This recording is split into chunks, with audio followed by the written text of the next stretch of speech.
Blind, off we go with a ball inside, and 91. Refreshing to see that after the Dodgers yesterday saw 52 pitches that were 98 miles per hour or above. And it was all the talk after the game and even today in the clubhouse how impressive Mizorowski was, not just with his velocity but with his command. And not just Mizorowski, but everybody the Brewers are bringing in throwing gas. Their staff throws the ball extremely hard. And they're big fellas. They're getting down the hill and putting it right in the glove, feeling like they're on top of you. We're talking from the phenom rookie to the bottom of the bullpen guys coming in doing that. 2-1 offering. Ohtani grounds it foul, and it's 2-2. Mizorowski with the 12 Ks over 6 innings. He had 12 through 5. That's the most in the major leagues this year.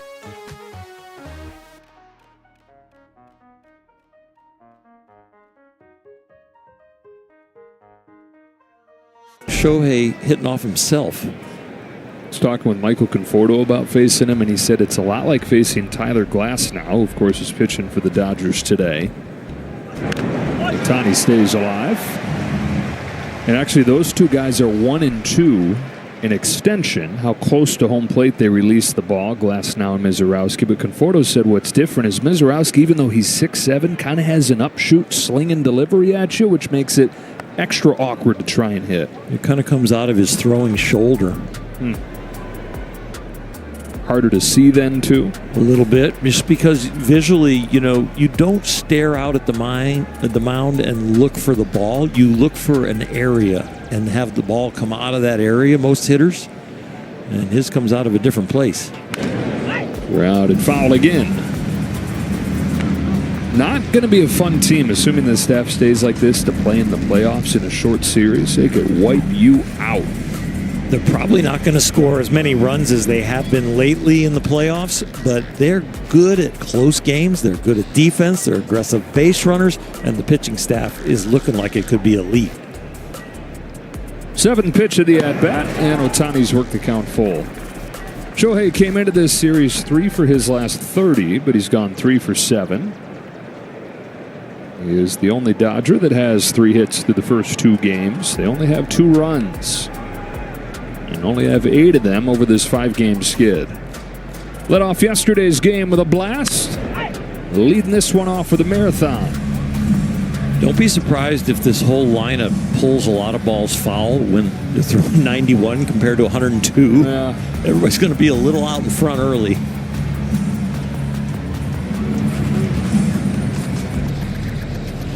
Each of the first 4 guys in the Dodger lineup today have homered against Quintana before. Dodgers last faced him Game 4 of the championship series last year. Scored 5 runs against him in 3 innings when he was with the Mets. Here's his 9th pitch to Ohtani, and it's lifted foul. Let's make it 10.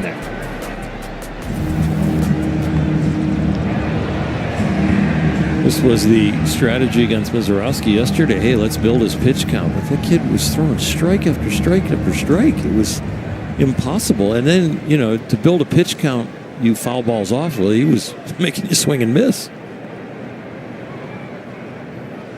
10 pitch at bat to open the game. Ohtani swings and misses. Quintana finishes him off.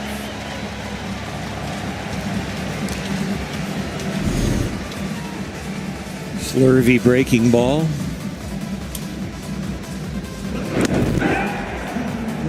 It's a good one in 3-2 with a 10th pitch. Wow. Normally the changeup has been his best off-speed pitch, but the breaking balls this year put him together, league hitting 160. Here's Betts.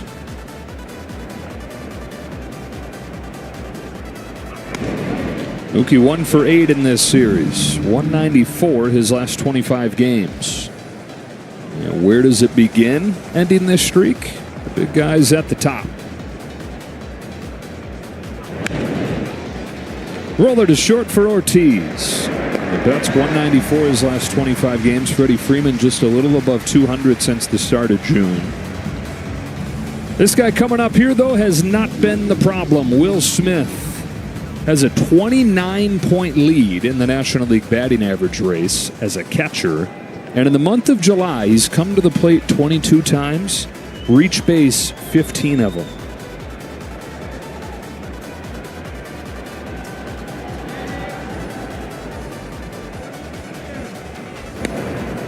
Breaking pitch for a strike.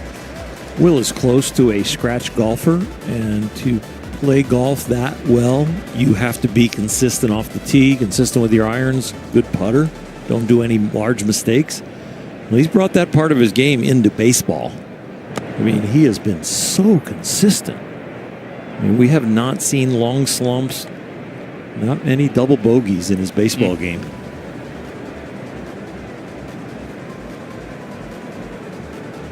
Not necessarily any hole-in-ones either. No, but you're exactly right. Yeah, it's just, and I don't expect it to end because of that. You know, that you haven't had these super highs where you go, oh, he's going to fall from the tree, and you haven't had any lows that were long enough to go, he's in trouble. It's kind of numbing steadiness, and I say that as the highest compliment. Smacks his ball in the air to center field. Churrio's back on it, and that's a 1-2-3 first for Jose Quintana. Tyler Glasnow returning from injury.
The velocity is up. So down in rehab and in AAA, he was above 96 miles an hour. That's about 1.5 miles more than pre-IL.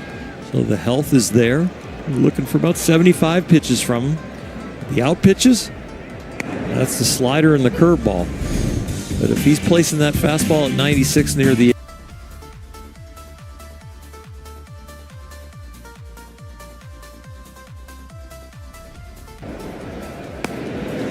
perfect with the first couple fastballs, 96, then 98 to the top of the zone on Frelick, who homered yesterday.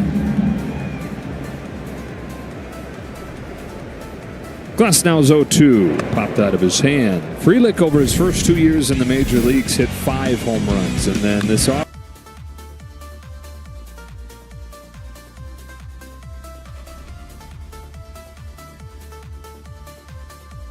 spaghetti.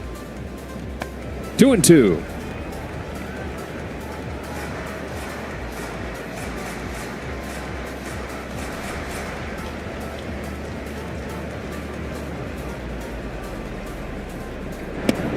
Fastball rings him up. And he starts his return with a strikeout.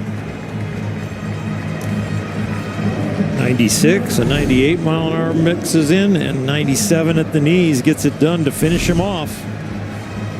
It feels like there's going to be some Jack in the Box going on today. Some jumbo jacks. Some jumbo jacks in the air, would you say? Yeah, it feels pretty good. Since 2018, only one guy struck out guys at a higher rate, and that's Chris Sale. So Tyler Glasnow right there in the punch-out kingdom. Downstairs, the first one to William Contreras, Brewers catcher, with a bit of a deceptive 3 for 4. 2 of those 3 hits failed to make it out of the infield. Those were ugly. Yeah. Well, they're pretty for him. Especially for a guy who's got a broken finger and is gutting it out every day, every hit. Trying to make count every swing.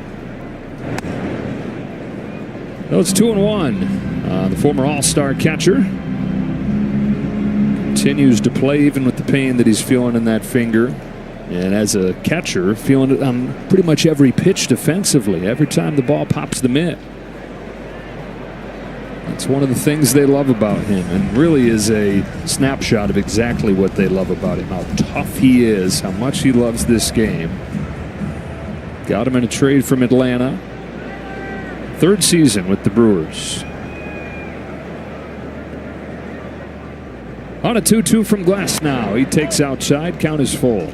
It's got to feel like an off day for him with Quintana out there throwing only 90-91. You know, I'm going to have to catch 100 miles an hour. Take it easy on my finger.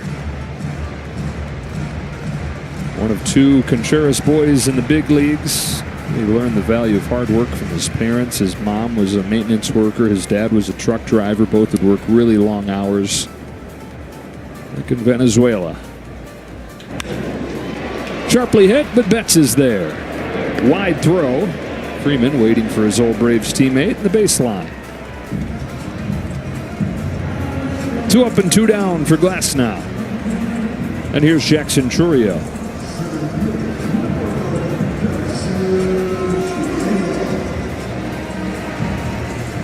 1 for 3 with a walk yesterday and above 400 over a 7-game hitting streak. With a 21-year-old also from Venezuela.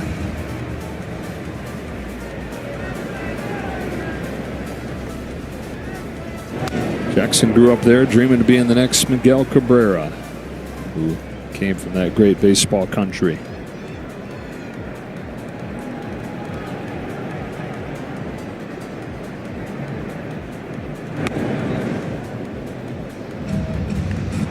They got a 21-year-old budding superstar at the plate and a 23-year-old budding superstar on the mound yesterday. Pretty good. It's going to sell a lot of tickets, those 2 guys. Those are going to be fun guys to watch over a long time. 2 things they have to nail as baseball's smallest market, the draft. And they stole Mizorowski in the 2nd round, and then internationally scouting found this guy and then signed him to a record deal before he debuted. He's ahead 3 balls and 1 strike. Gave him $80 million. You want to know what you think about a guy? How about that? $80 million before he played a major league game. Started his career as a 20-year-old. Started this year, his 2nd, still as the youngest player in the majors. Fouls it back 3-2. 2 things you got to evaluate there, right? You got to evaluate his playing ability, and then you got to evaluate his character. Am I going to give a 21-year-old, 20-year-old when he probably barely 20, barely 20? Am I going to give a 20-year-old $80 million, and the next guy the next day going to show up, the same guy? Got off to a rough start last year. He was hitting 200 2 months in, but then he took off. 21 home runs, 22 stolen bases, and finished 3rd in Rookie of the Year voting. Behind Paul Skeens and Jackson Merrill. And then in the wild card game, 2 home runs in 1 game. So he'll be done with his contract when he's 27. He'll be able to sign a mega deal if he does what he's supposed to do in the first 8 years. Not that $80 million is not a mega deal. Yeah, right. Spoils another. Loves to swing, as we've seen in these few games, and has always been able to get to just about anything, which has been a blessing and a curse for him. And that's often going to be weak contact. And it's also the reason you think you can swing at everything, because you make contact with everything. Don't always want that, though. Those bad pitches that lead to the weak contact. Fly to deep right field, sends Pages back. He's feeling for the wall. He's got it. And Tyler Glasnow works a 1-2-3 first inning back.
Seeing a bunch of guys that'll be there. Freddie Freeman leads off this second. Jose Quintana comes home and misses down and away with the first pitch. Freddie, 3 strikeouts yesterday. His third 3-strikeout game over the first 8 in July, after he had 2 the first 3 months.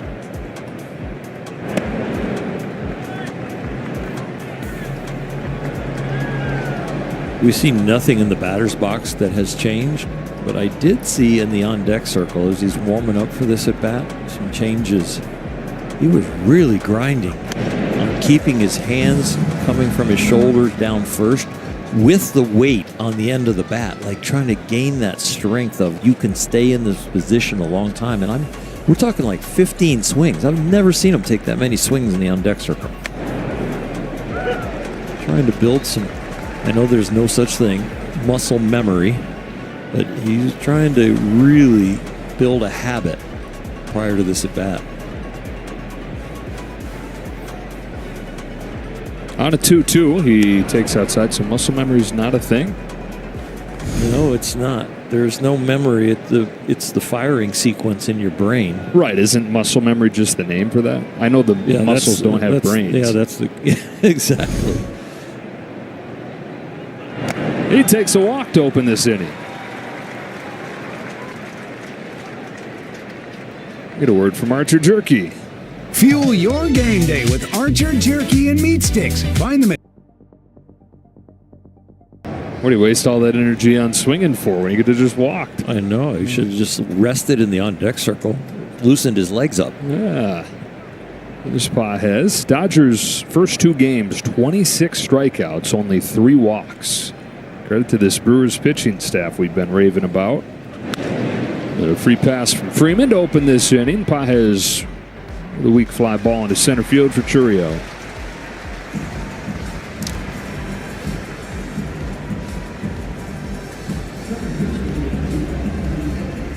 One on, one out. Tommy Edman, first at bat of this series. First at bat since he got hit on the toe on the same foot that he's been dealing with the ankle injury. So this is the same side. He says, yeah, but it's the other side of that ankle. So got that going. Turns on this one, hooks it into left field. Diving, trying to catch from Collins. Converted infielder Isaac Collins, who grades out with the best first step in baseball. I was going to say, to catch a ball like this, you have to have a great jump. And so from the crack of the bat, they watch how quickly you move, and he moves the quickest. Now, we a few years ago would talk about it. I wonder if you could learn to quantify that, and they do now. They see how much ground you cover over the first however much time, and he covers more than anybody. He was an all-state running back in high school, and he said he tries to use that agility and that burst.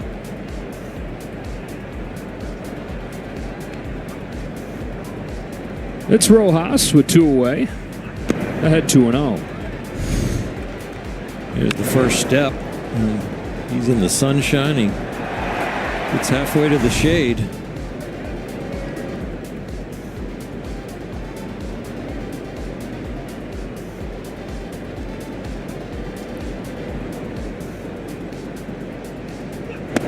On Rojas, who had a double yesterday against Mizorowski and is hitting .333 over the last month.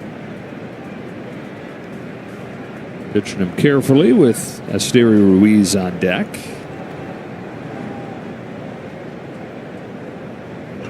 Swings at a 3-0, sends a high fly ball to left center field, but this got under it, and Chorio put it away to end the top of the second.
Collins and Terrain coming up in the second.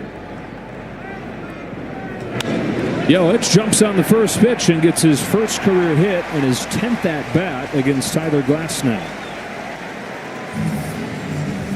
Tyler got all his outs in the first inning with the hard stuff, the fastball or the sinker, and really 14 out of 19 pitches were the hard stuff. Here, Yelich picks on a first pitch fastball at 97 and bloops it in.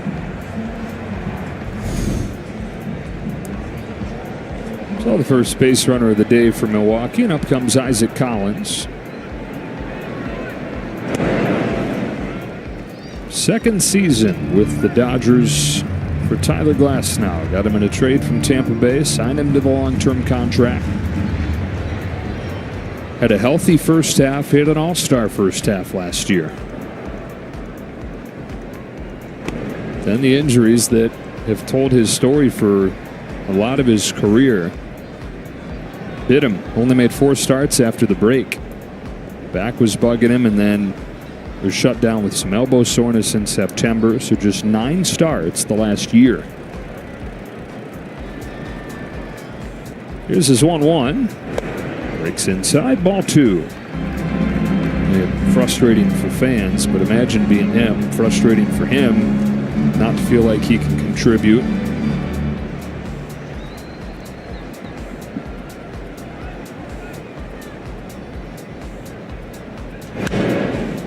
The first thing you miss is your love for the game. The thing that you love to do, you're not able to do. The next thing is not being there for your teammates and feeling that camaraderie of the locker room and the pressure of the win and the loss and contributing. Rehab is way more mental than physical. Good pick by Smith, 3-2. And that's why most athletes at this level, they have to, the training staff and management has to protect themselves from themselves, because they want to be back so quickly. They want to move forward in the rehab. They want the next step, the next step. When do I get to throw? When is long toss? When's side work? When's rehab? Yelich runs on ball 4. First 2 reach in the second. Down to Kirsten. Thanks, Joe. Well, talking to Tyler Glass now about just his focus coming into this season, and of course with the mindset of wanting to stay healthy, he made a lot of mechanical changes, and a lot of those dealt with just how he was landing coming down the mound with a spine angle, a more upright stance. Ultimately, that is what then led to some of that shoulder inflammation, just because he was putting a little too much focus on all of those changes. When things weren't going right, he wasn't able to make the changes in game, and so that ultimately led to that shoulder inflammation. So now he has kind of returned back to his true self, still focusing on a more athletic delivery, but being able to put everything in his body more in sync, because that's where he feels like he's best and also at his healthiest, guys. This is upstairs with his first one to Bryce Terang.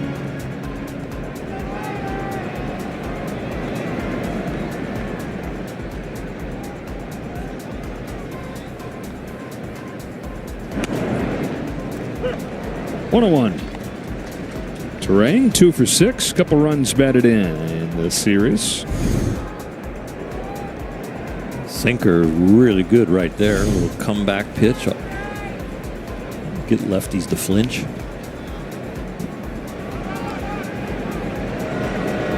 It's a pitch that he hadn't thrown in years before coming to the Dodgers. Go back to 2017 when he was in Pittsburgh. Brought that back last year. Here's his 1-1. Four-seamer lights it up on the inside corner.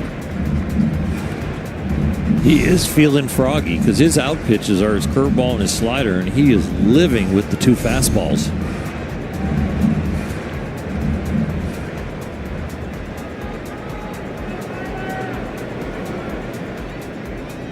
Single for Yelich, walk for Collins. 1-2 pitch coming to Bryce Terang.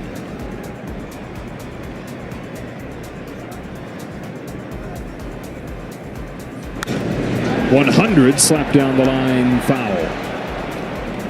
First triple digits we've seen.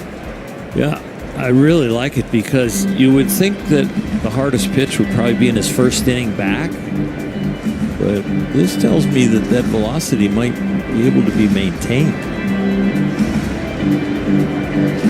First jam would actually get you maybe a little pumped up too, but it's a very good sign.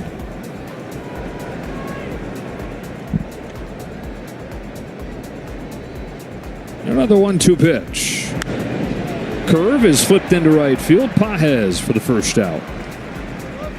He does ultimately get him with the traditional out pitch.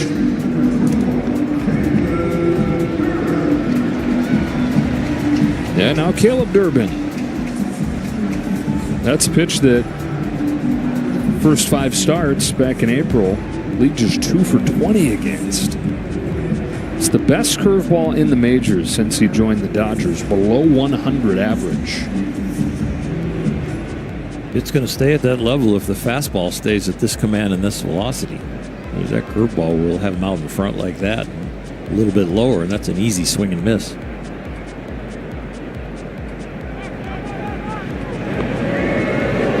Durbin had yesterday off. Day before went 0 for 4, and that snapped a 16-game on-base streak. For the fire hydrant of a third baseman.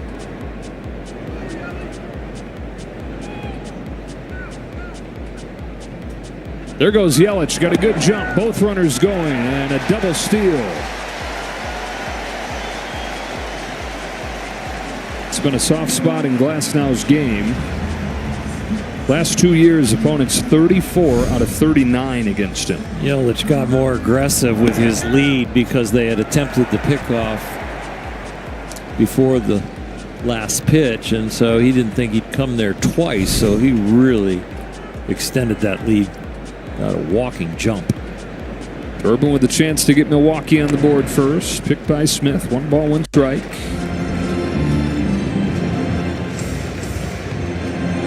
Five feet 7 inches. Elite contact guy. More walks than strikeouts in his time in the minors. That has been way better since getting to the big leagues than most people anticipated. And a 1-1 pitch, fouls it off, and it's 1-2. So you're saying it's going to be hard to strike him out because he's an elite contact guy, and that was the first kind of chase right there. But 14 pitches out of the strike zone, no chases before that pitch. That's telling, because this is an aggressive by nature lineup, but that's what you want. You want to be aggressive in the zone and not chase. I got a chase right there for strike 3. Durbin saying that he fouled it off. And home plate umpire DJ Rayburn, I believe, is saying, yeah, you did, but it was caught. And now he's going to put the two things together and say foul ball. It looked like he foul tipped it, and it looked like it hits the ground before it gets in Will Smith's glove. They got it right.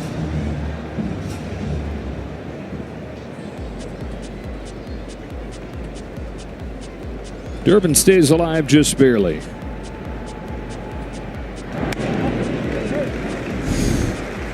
The last pitch, see if you can see the foul tip. See it change directions, and then a little bounce. Couple breaking pitches here from Glasnow. Durbin's been crushing fastballs lately. Got one there, but away. 485 against fastballs the last month. One of the best hitters in the league with men on base this year. I like slider low and away, make it look like a fastball away, run him off the plate. That was the slider, but just didn't get it out away.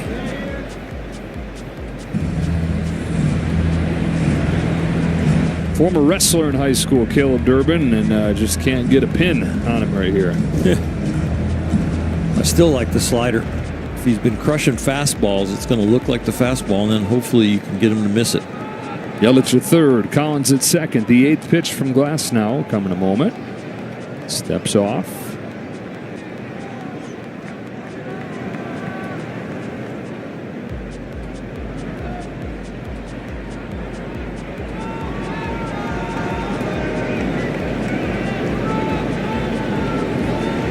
Tries it again. And he gets to that high heat and stays alive. Durbin, a former 14th round draft pick out of a Division III school. He went to Wash U in St. Louis. Finished off his econ degree, but kept on going. Braves drafted him, and he's been traded twice to the Yankees and then to the Brewers in the Devin Williams deal. 25-year-old rookie making Tyler Glasnow work. Still going. Next pitch will be the 10th.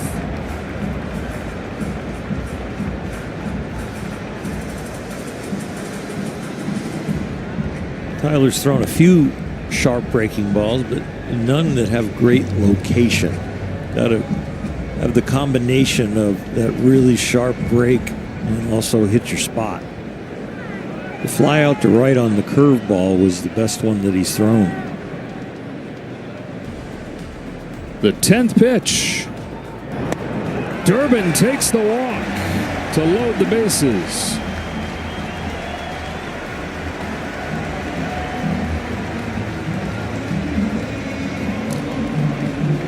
That is the Brewers in a snapshot right there. A word from Morongo. Des Band and the Delphonics, live August 9th. Get tickets now. And I mentioned that the breaking ball has been sharp, but not in the right location. He's had 17 swings and only 2 misses. And so if he gets that combination of good spin, good break, and hit some locations, what he needs right now with bases loaded, he needs a few misses. With the bases loaded, it's Jake Bauers, who has hit 3 home runs in his 8.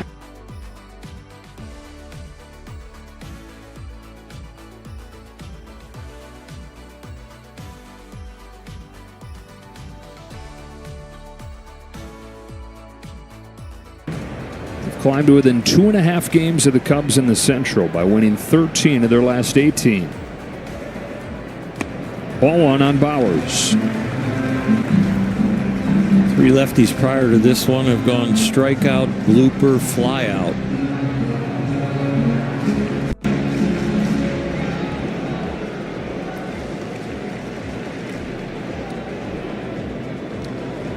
On 1-0, Bauers pops it up. Rojas over, sizing it up, making the catch.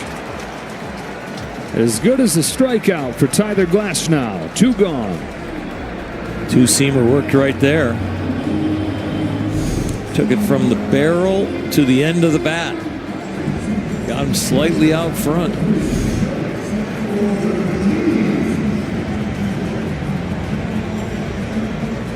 So a chance to get out of this. The 9-hitter Joey Ortiz, who finds himself in another bases loaded situation. This guy we've been talking about the last couple of days, who has had an adventure with the bases loaded the last week. Grounded into a double play, then hit a grand slam, then struck out looking on 3 straight fastballs down the middle and got benched. Well, with 2 out here, I think he's on his own. Unless he swings at a ball over his head like on a 3-2 pitch. Takes it for a strike, 1-1. The only accounts that he could get in trouble with his manager are 3-1 and 3-2. Other than that, he's on his own looking to get a hit. On the 1-1, Ortiz takes in the dirt for ball 2. And that at bat for Caleb Durbin on a day where your pitch count is limited, significant. 10 pitches on a day where you might only get 75. Tyler's backed himself into a place where the hitters almost know the only pitch he's thrown for a strike is a 2-seamer, sometimes the 4-seamer. But as far as the slider and the curveball, they are pretty much non-existent. Comes home with a 2-1. Strike 2 with that fastball. And Murphy's got to be sitting over there thinking, don't you dare take 3 fastballs in the zone again. From a guy who's not landing a breaking ball for a strike. Yeah.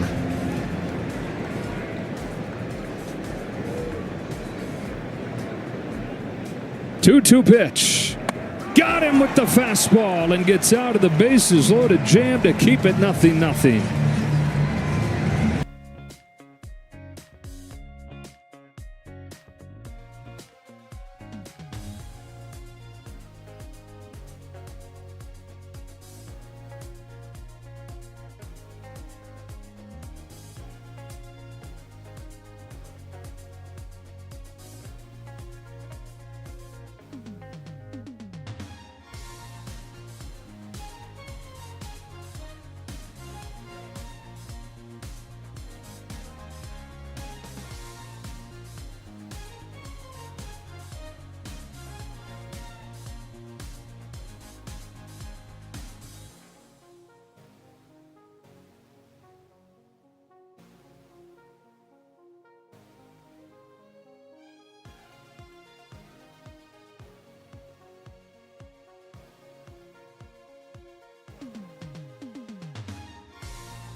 column with 4 games left. 4 games ahead in the loss column. Esteury Ruiz with Outman and Ohtani to follow in this inning. Just a walk through 2 innings against the veteran Quintana. Out of Colombia, the left-hander comes home. Outside, 1 ball, 1 strike. One of 32 major leaguers from Colombia. Actually, the first Latin-born big leaguer was from Colombia. 1902, Lou Castro. He was born in Colombia. His dad was a banker there, moved to New York when Lou was 8, so he grew up there playing baseball. And there wouldn't be another player from Colombia until the 1970s. Biggest name guys, Edgar Renteria, Orlando Cabrera. But Quintana's put himself right there. If you're looking at it and judging it by WAR or by years played, he's second only to Renteria. And he's taken a lot of pride in growing the game there. Said the hard thing when he was a kid in Colombia was that scouts weren't just hanging out there. So a lot of times you'd find out, hey, you're going to get a shot, but the guy's coming tomorrow, and you had to be ready to go tomorrow for your 1 shot. It wasn't like there were tryouts every day for you to drop into, like the Dominican or even in Venezuela. Gets Ruiz for the first out of the 3rd. The game growing there. A couple new guys from Colombia reaching the major leagues this year. And Quintana, one of the faces of baseball in that country.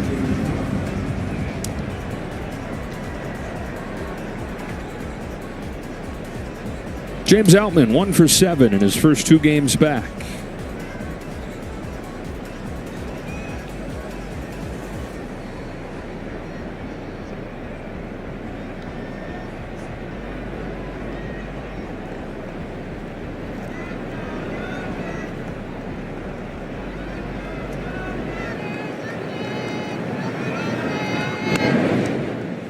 Took a strike. Quintana's using everything. 7 outs with 5 different pitches. He's not relying on any one thing. Crafty. What you expect from a guy who's 36 in his 14th year. 3 outs on sinkers, but the fastball, the curveball, the slurve, and the change have all gotten involved. Outman grounds 1 to first. Bowers to Quintana. 2 out.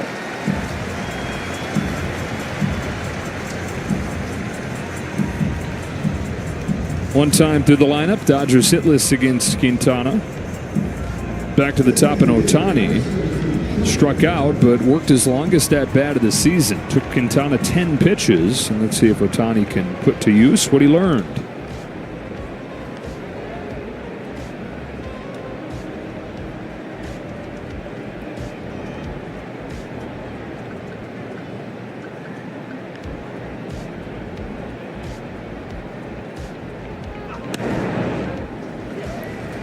He's pretty much staying away from him. He doesn't have enough velocity to really beat him inside. Anything he throws inside, he's going to hope Ohtani pulls it foul like he did a few times in his first at bat. He's trying to establish the outside corner with something straight and then walk him off the plate with a breaking ball.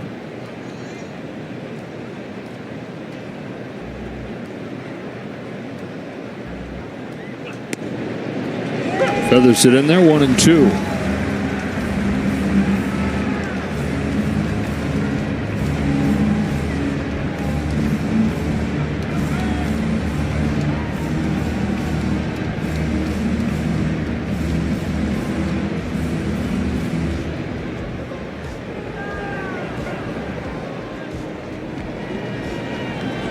Quintana turns and fires. Ohtani takes ball 2.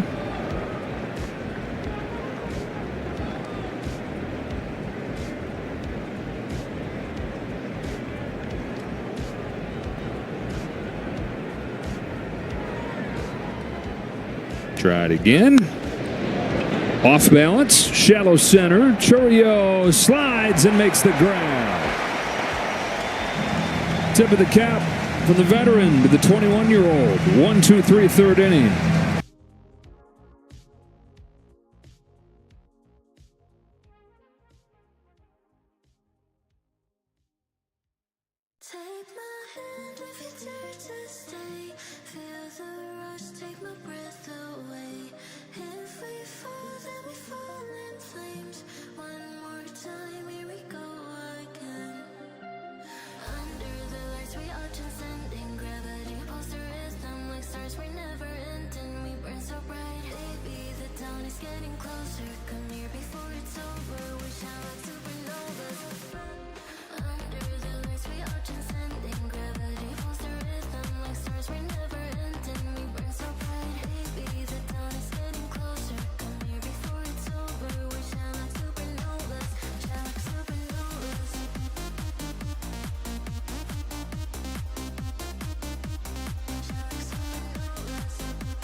And one pitch, one out for Tyler Glass now, which is no small thing after the long second inning that he had to work on. A day with the pitch count will have a cap to it.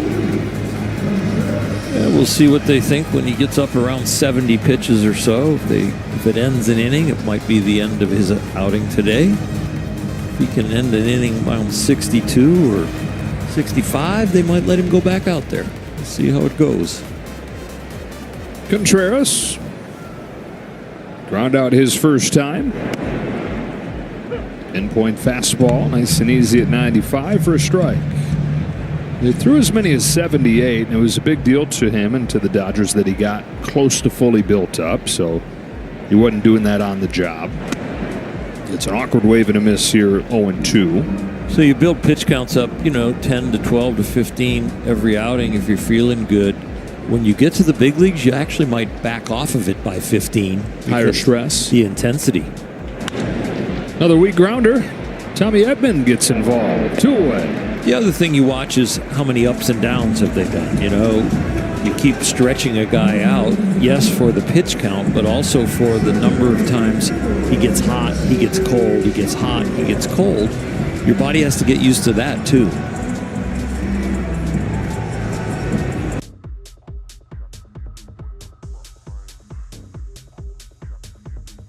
Losing streak the last few days, it's kind of like, you know what? It's not time for me to be the cheerleader right now. It's me to step the guy and the whole team. Usually he stops top stepping it, but he's really observing this club over the last week or so. That word feel you mentioned, that is a key tool for a skipper. Mm-hmm. Plus, he doesn't have his number one guy that stands next to him, Max Muncy. Yeah. When you see Dave, you see Max. If Max is not in the game, or if it's in between innings and they're on offense and it's not his time to hit. So what that look is, I miss Max. Max is probably listening to us right now. We miss Max. We do. Breaking pitch gets the call. And after a 29-pitch second, an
series.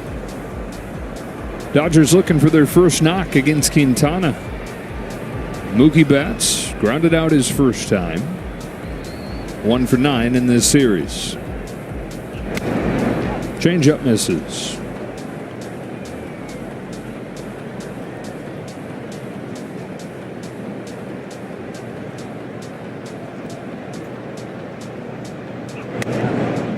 After the Astros shut the Dodgers down this weekend, the Brewers have done the same. Only 2 runs in the 2+ games.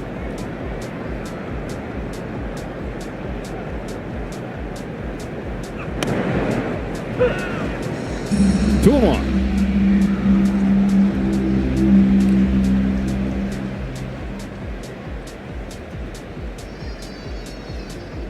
Miz.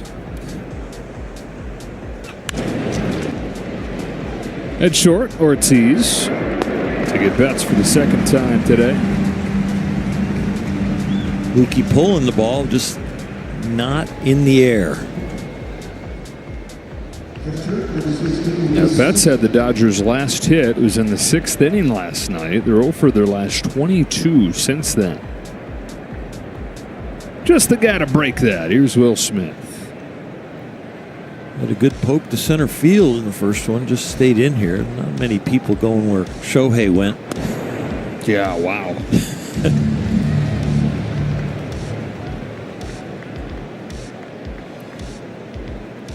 Hit it almost above the batter's eye. It's a tall batter's eye here.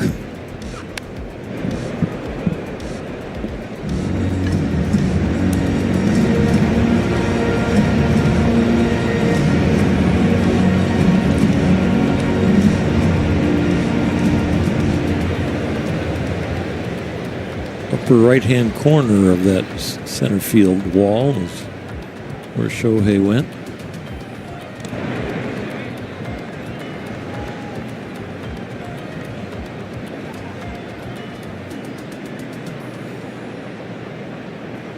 It's one big scoreboard now, huh? That video board.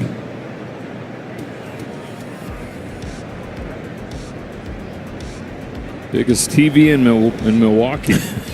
Yeah, I don't think it's close. Probably in Wisconsin. Torrain gets Smith.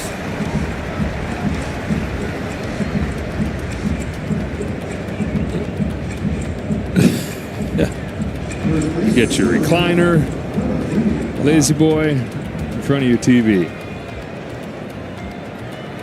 Freddie Freeman's the only guy that's reached base. Did so with a walk.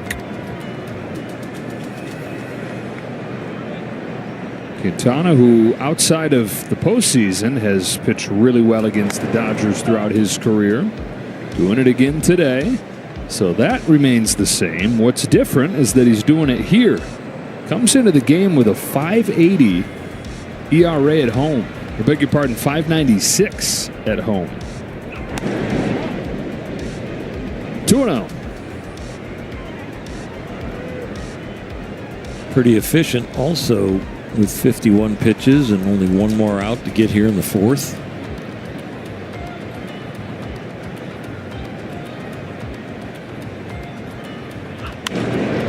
Grounded to second and 3 ground ball outs in this 4th.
The last inning where we had the quick inning, 4 for 4 with the breaking ball.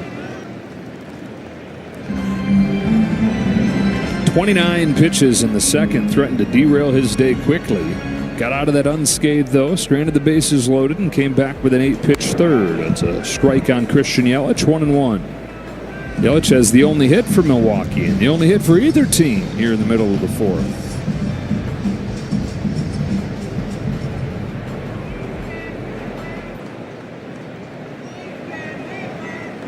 Extended his on-base streak to 21 games. Yelich, coming off of back surgery that ended last year, was hitting 184 in late May, looking like a guy who had had surgery on his back. For the last month and a half, he leads the league, hitting above 350. At the age of 33. Talk about the young stars like Churio in center. Last night, Mizorowski. This right here, though, the face of this franchise. His 8th year here.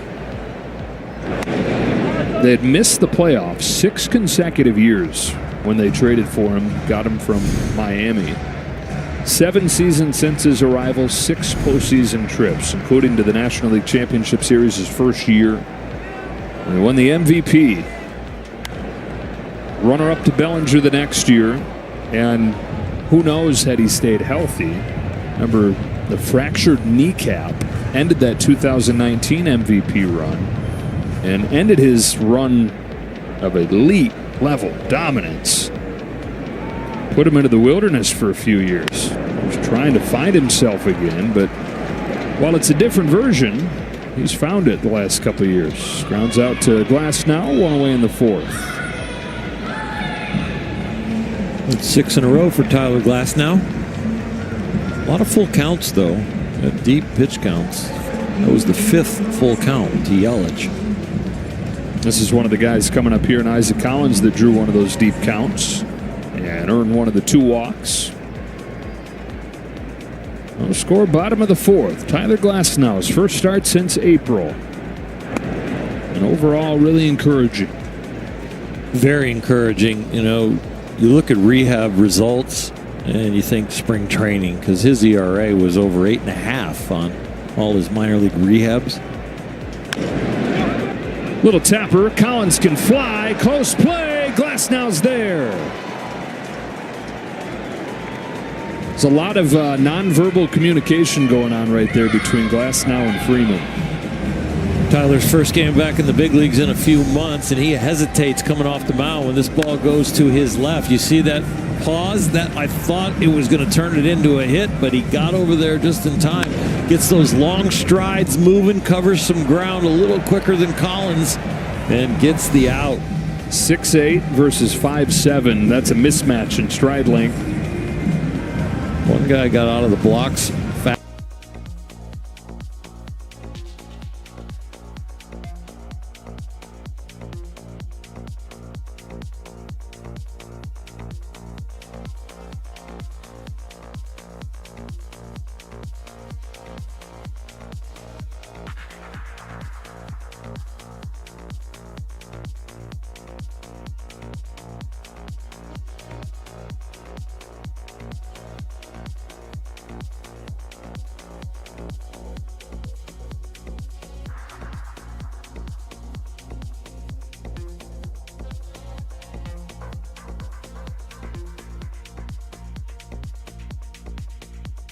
Staff as a whole is hoping to get a crescendo of health and effectiveness.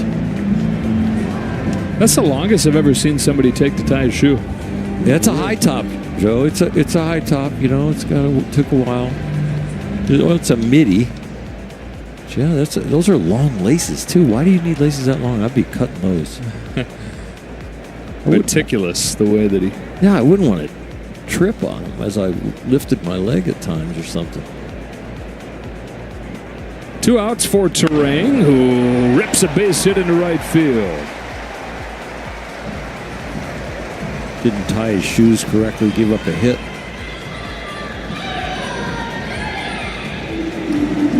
Snaps a string of 8 in a row, retired. Back to this guy, Caleb Durbin, 10-pitch walk.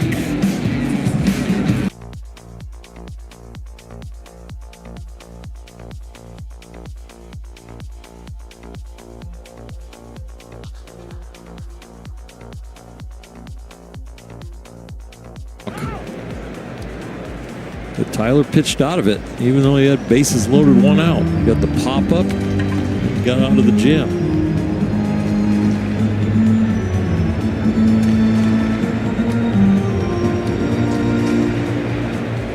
You'd love to be able to finish this inning off a lot quicker than that 10-pitch at-bat and go out there for a 5th.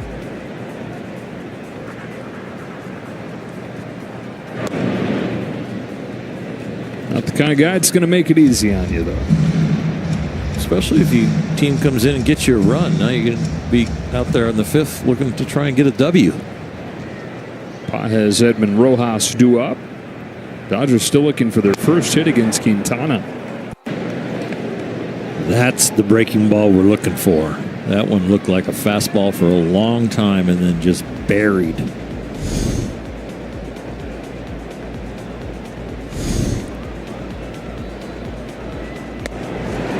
Threw it again and struck him out. 4 Ks over 4 scoreless in Tyler Glasnow's for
nine in a row since then.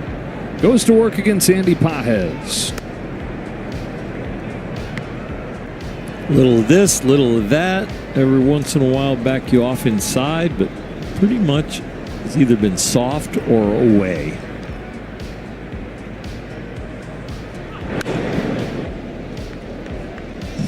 Even backdooring the breaking ball like that pitch right there. Clayton had some success with that yesterday, the backdoor curveball. Felt a whole lot better than he did chasing 3,000 against the White Sox. That's an interesting comment from him. He said, strikeouts are a lot harder when you're trying for them. So just about the first time in his career that he's done that.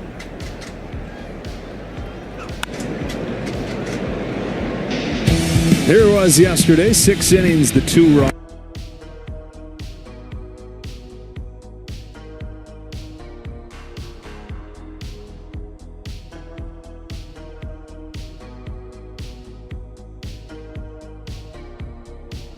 I know who he is now.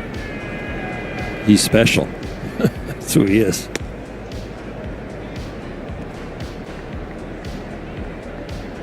You just cross your fingers when you see talent like that. You can hope they can be healthy because they are really good for baseball. They cause a lot of excitement. Pages down swinging. And a good change from Quintana. He's got me already anticipating his next outing. I hope we get to see him next weekend. Yeah. I know the Dodgers probably don't, but for entertainment purposes,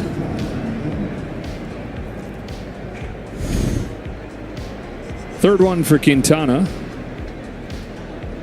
Already got his jersey selling like hotcakes. Where did that come from? Where did hotcakes sell really fast? When they got smaller? Yes. Sell more of them? Selling like hotcakes. That's an interesting phrase. I have a feeling that the computer will know. The internet will tell us. Originated in the 19th century. The rapid rise of pancakes. Strike two on Edman. What came first, the pancake or the waffle? Got to be the pancake, right? I would think so. Waffle takes some semblance of technology, or at least steel. Pancake's just the frying pan. That's it. Right. Who made the first waffle iron? Ooh. Maybe his name was Waffle. Edman flies it to center field. Churio goes back after coming on, makes the catch, 2 out. He's made a lot of catches out there. 2, 4, 5 of them. One outstanding catch.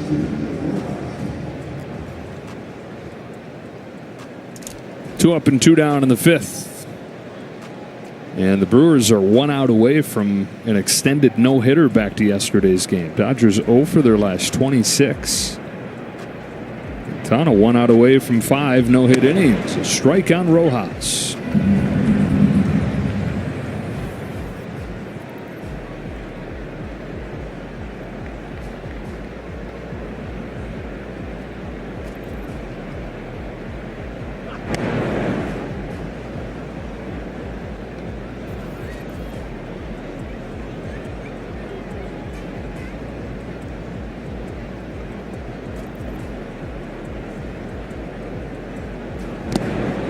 Two and one.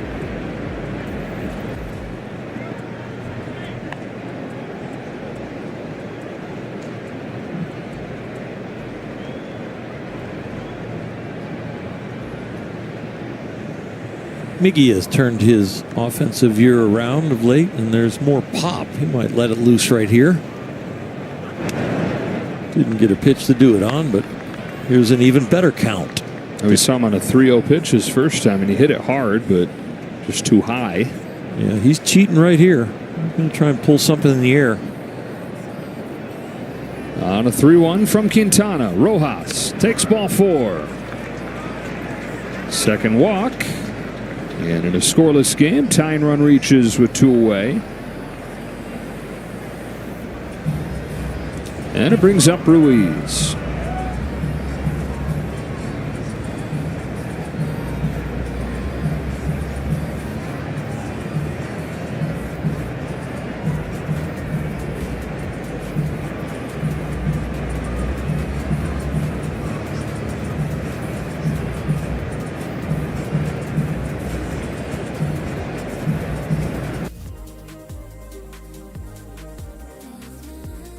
First time, he's 2 for 8 to open his time with the Dodgers. Miggy doesn't have the wheels to steal a bag, but if he does decide to go with 2 outs, he would go on first move off the lefty. Sheesh.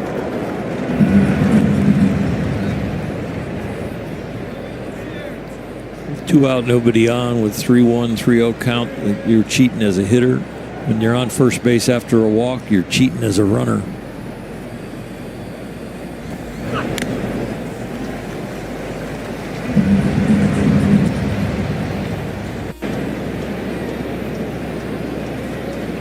Ruiz, who played for the Brewers for a total of 3 games at the end of his rookie year between San Diego and Oakland.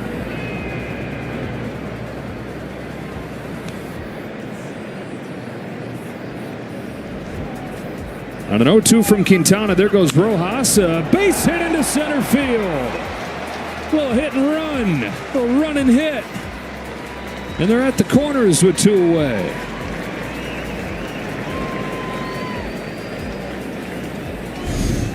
As flat a tire as this Dodger offense has had, I had a sneaking suspicion that sometime Miggy was going to get going.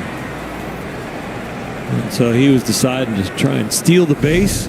Ruiz put it in play and found a hole. First hit of the day for the Dodgers comes from Asturi Ruiz, and it brings up James Outman. First chance with a man in scoring position. This more than anything has told the story during this skid for the Dodgers. In this series, they're 1 for 13. And during the 5-game losing streak, they're hitting 138 with runners in scoring position. How much would James like to be the guy to get him on the board here? 1 ball, 1 strike.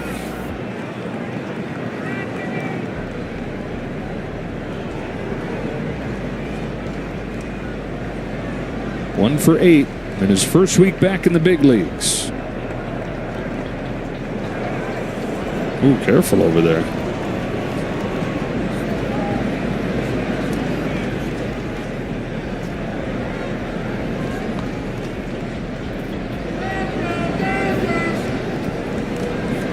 James saying he's feeling as free at the plate as he has in a long time. Not thinking about his swing as much. Trying to be on time, have a good approach. There goes Ruiz from first. Throw down won't even happen. Stolen base for Ruiz, who once led the American League in stolen bases.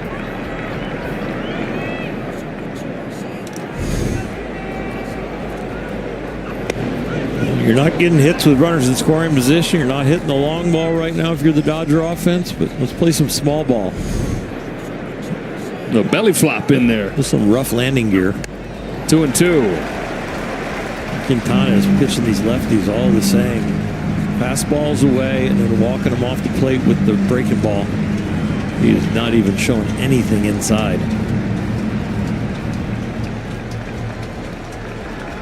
Second and third, 2 away. No score in the 5th. 2-2 pitch. Count is full with Ohtani waiting on deck.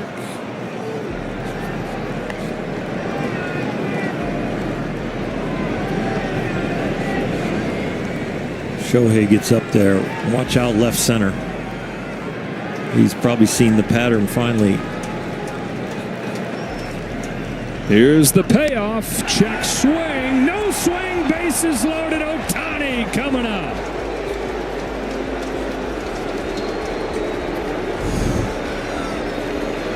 This is a big call in this game, and boy, it was borderline.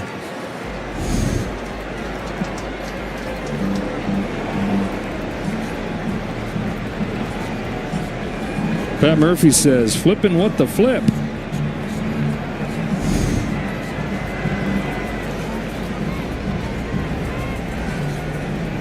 Seen it called both ways. Yeah, that one right there.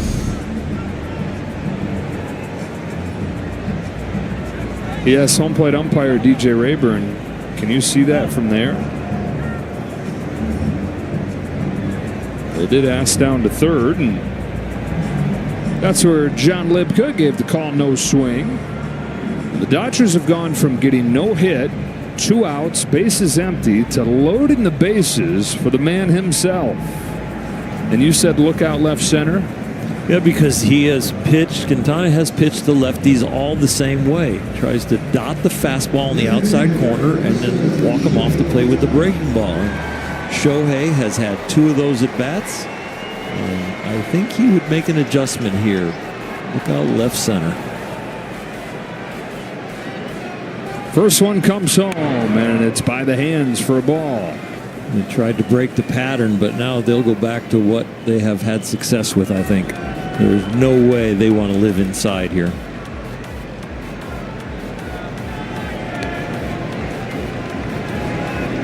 Ohtani trying to break him through. Got the call there. Oh, they were going opposite. Crafty veteran deciding to match him with 2 fastballs in. 2-0 on Ohtani, nowhere to put him. Here it comes, Shohei. Takes ball 3.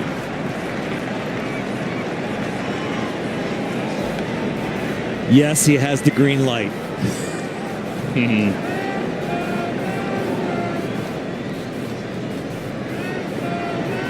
Rojas walked. Ruiz singled. Outman walked. And now a 3-0 to Ohtani. Ball 4, and the Dodgers have a 1-0 lead. A couple borderline pitches called balls. Rojas in to score on the bases loaded walk. Third walk of the inning issued by Quintana. Contreras steals this strike because he's pulling it down quick and going to go to third. A little bit of that movement might have impacted the umpire.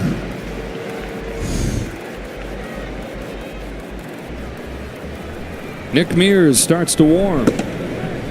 That's trying to make it hurt. Pop fly.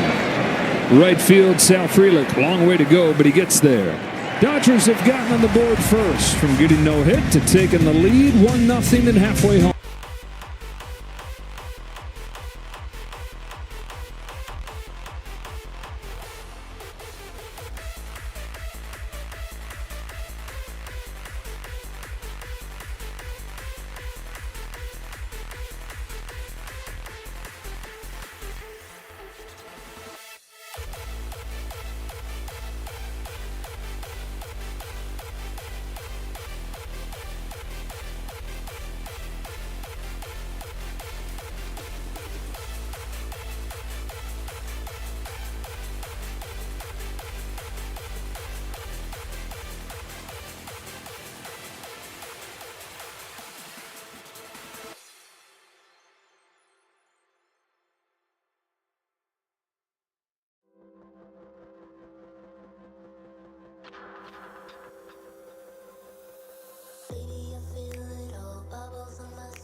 Ruiz with the lone hit for the Dodgers in this game. And it was a key part of that run-scoring inning.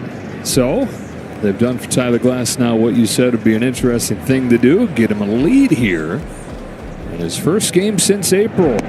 Jake Bauers leads off and is ahead 2-0. Tyler Glasnow, 4 strikeouts, 2 walks, only 2 hits against him. Facing 8-9-1 here. It's 2-1.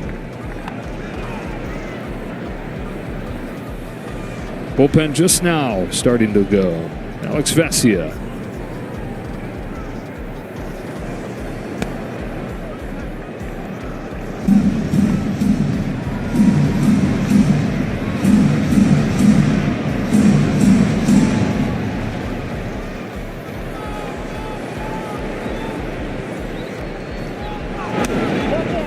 Leadoff walk.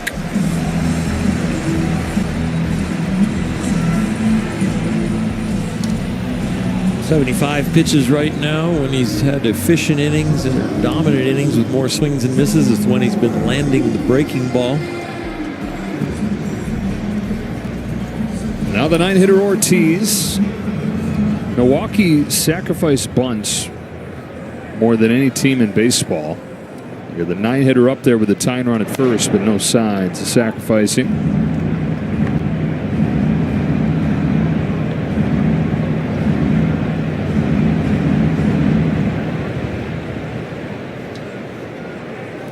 Ortiz 5 sacrifices this year. Swings and misses, 1-1. He was up with the bases loaded in the second inning and went down in a pitch very much like that one, the elevated fastball.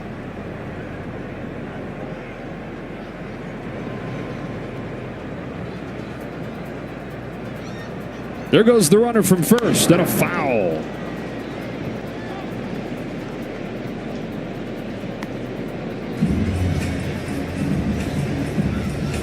This is old-time baseball. Yeah, they also do that more than anybody.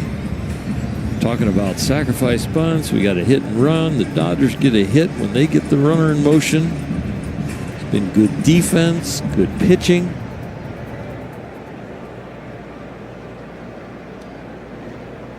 No movement here. Hands on knees over there at first for Bowers, and heck of a pick by Smith. Showing up Freddie Freeman, who picks everything at first. That was a very nice play with a catcher's glove with that hard padding, thick on the outside. You got to get it in the pocket. He did. Leadoff man aboard, 2-2 on Ortiz, who blinks through strike 3. Fifth for Tyler Glasnow, 1 gone in the 5th. You're not up there to hit home runs. You are up there to protect. And his manager's going to wonder what happened on that pitch.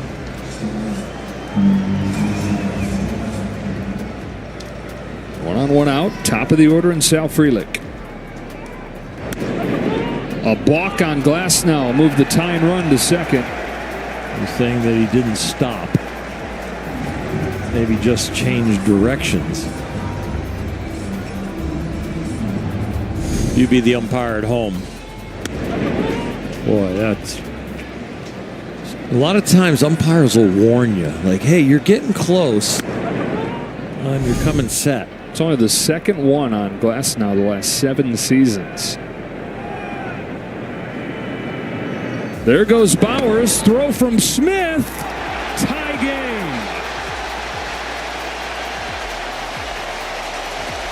Leadoff walk. Balk.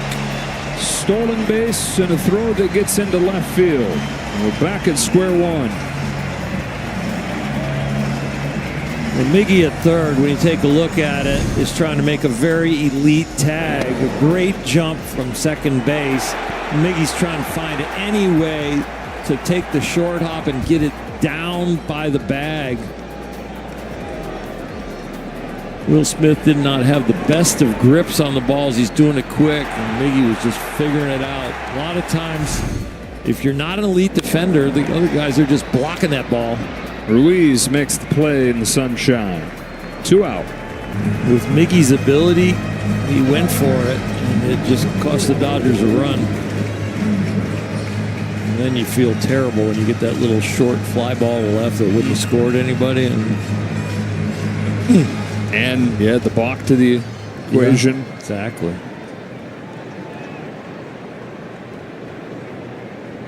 Contreras, with the bases empty, launches it foul.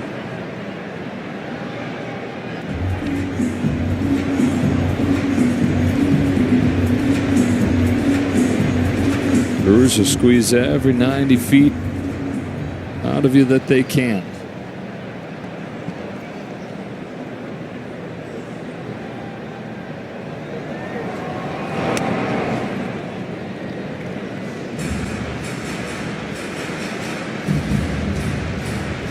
Still a very successful outing and a great comeback today for Glasnow.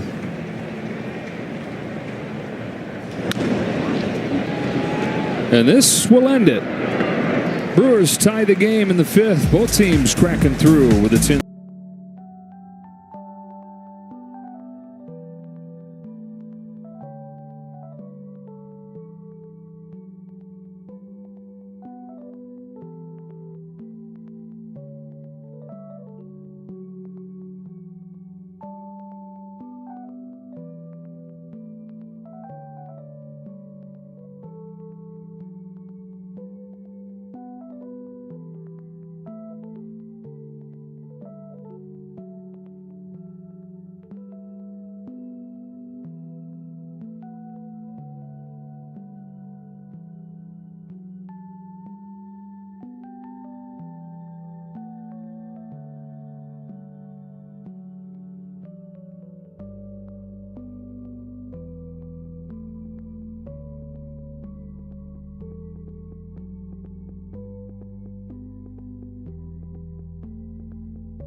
advantage of 3 walks and their only hit of the game, all strung together with 2 outs last inning. 3, 4, and 5 coming up here against Jose Quintana. Is 0-1 to Will Smith. It's been ugly the way the runs have scored. Yeah. Dodgers don't even get a hit or give up a hit. They balk, error.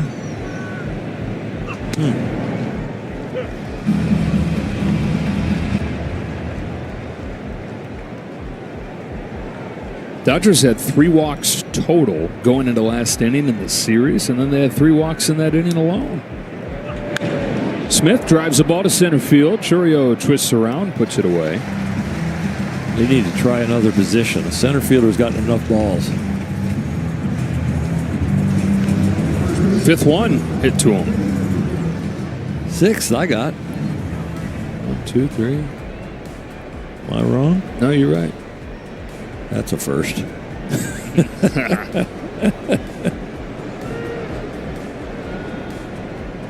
Freeman's got one of the walks. Takes a strike.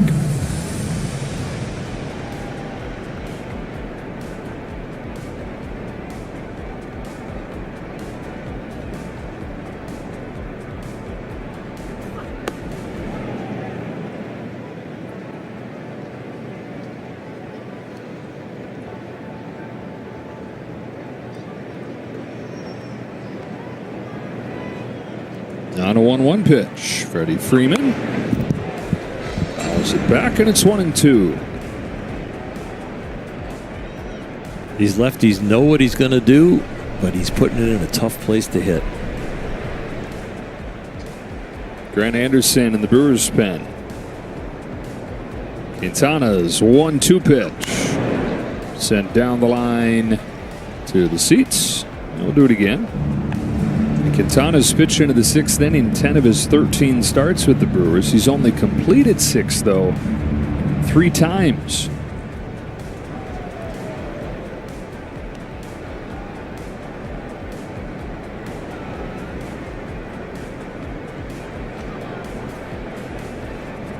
Tries again, another 1-2.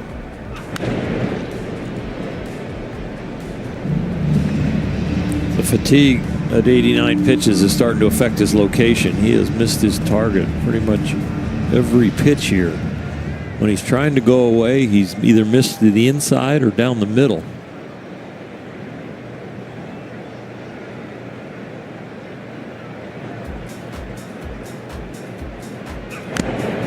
Ooh, popped out of the glove.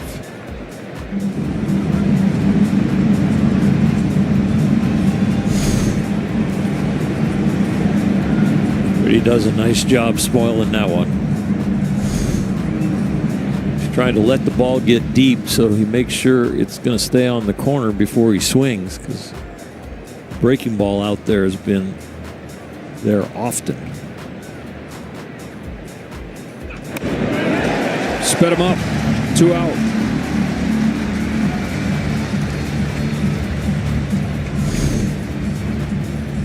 The last 2 pitches he was accurate with. So Freddie Freeman, who in his career strikes out below 20% of the time, it's around 50% in this month of July. 2 up and 2 down, and Andy Pages takes at the bottom of the zone. Strike 1.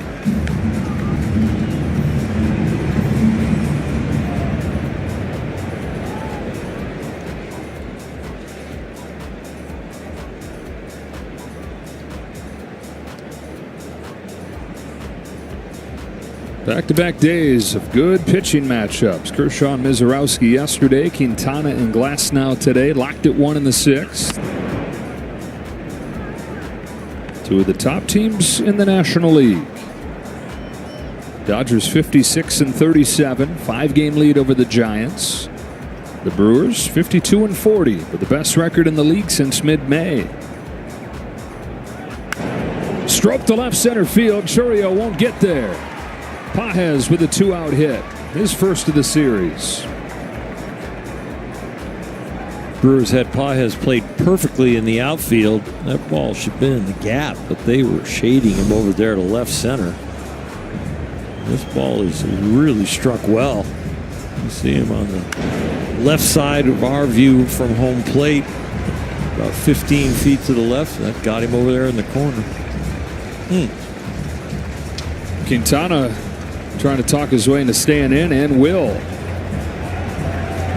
The right earned through a decade and a half in the big leagues. Will Andy Pages try and swipe a bag by cheating on the lefty? Quietly been effective on the bases this year.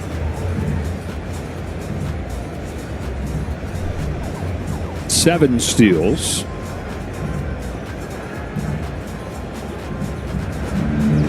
They got to do something other than waiting for the ball to be hit out of the ballpark. We got to play a little Brewers baseball. Yep.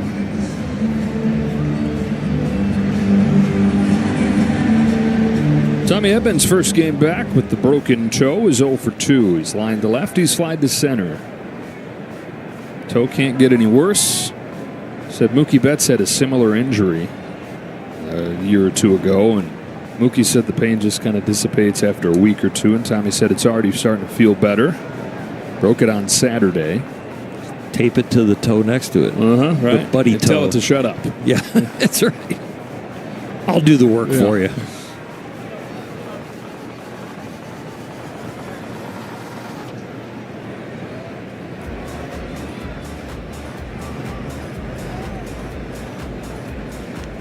Two gone and a tie game in the sixth. Quintana to Edman. Bounce back to Quintana. 6 innings for Quintana. Just 1 run.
Ks, 2 on the fastball, but then the sinker was working. The curveball got him a strike, and so did the slider. Doc is determined not to move from that spot today. That is his cozy spot here in Milwaukee. Alex Vesia takes over. 3, 4, and 5 for the Brewers here. A strike on Jackson Chourio. Second day in a row for Vesia. Scoreless 7th inning yesterday. After a nice stretch where he didn't pitch much. Just twice in an 8-game stretch.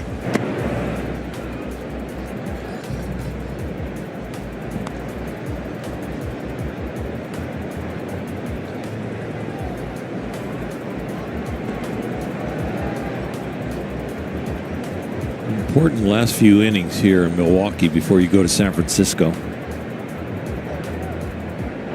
This is every single one of the guys in the bullpen that thinks they got a chance to be in this game. They are going to be ready mentally because Dodgers need this one. They don't want to go into San Francisco after getting swept by Houston, swept here, and now you go into San Francisco with a possible only a 4-game lead. You can see an 8-game lead in the National League West slowly melt away going into the All-Star break.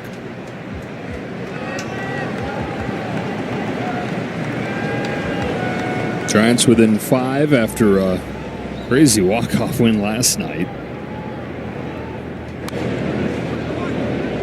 Patrick Bailey, the catcher, with the Giants down to the Phillies 3-1 in the 9th inning, was at the plate and hit a 3-run inside the park walk-off home run. The term walk-off refers to the defense walking off of the field. So this is still a walk-off as he's sprinting around the bases. Strikeout of Chourio to start Vesia's game. Here it is. This is exciting, man. This is...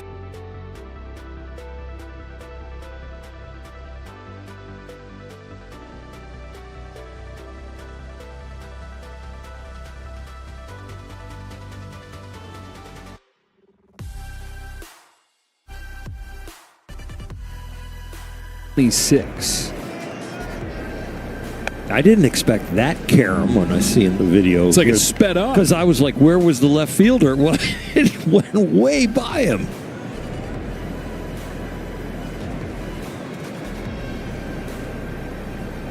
Yelich is 1 for 2. On a 1-0 from Vesia. Take strike 1.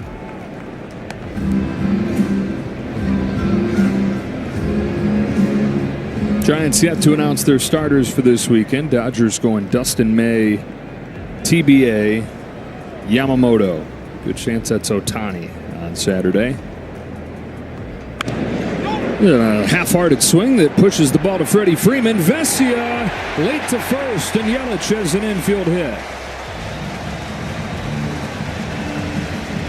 A left-handed pitcher falling off towards third base gets a little bit of a late start sometimes, and then a left-handed hitter a little advantage because you get an advantage being on the right side of home plate, and Yelich makes it count. Left on left battle, usually advantage pitcher, but not when you're running towards first base.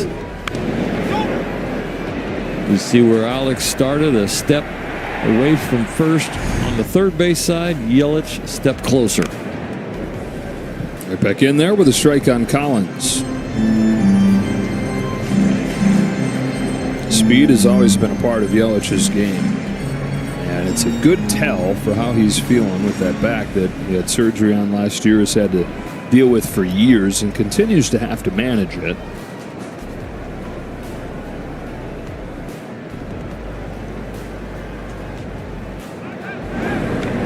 After beating it out and getting an infield hit, you might feel a little froggy over there. You want to go to second. Vesia checking on him. 13 stolen bases this year. Last 2 years, 34 of 39. Ahead 0-2. It's a pretty weak hit for Vesia to give up, but it is the first hit in 17 at-bats off of him. Prior to that, 0 for 16 the league was, all the way back to June 22nd. Ben Kasparius ready for his official return to the bullpen here.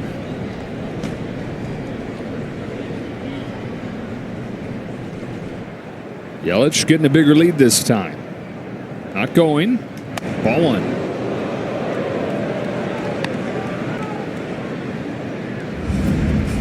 Yelich might be having a one-way lead over there to try and get the second pickoff so that then he can start thinking about going on first move. Making Vesia rush if he can get rid of his second pickoff. Vesia really hard to steal off of. Last 2 years, as many caught stealings as successful steals when he's on the mound. 8 of each. right-handers have to be quick to home. Left-handers usually have to be deceptive to home, but Alex is both deceptive and quick. Did he go? Didn't matter. Strike 3, 2 out.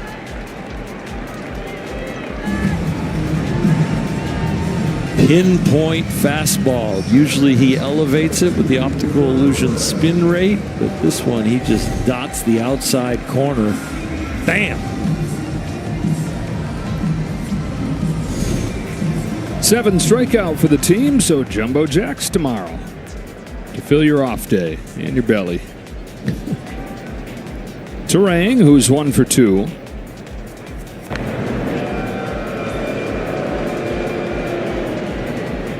Corona native, quite a player. Brings a lot to the table.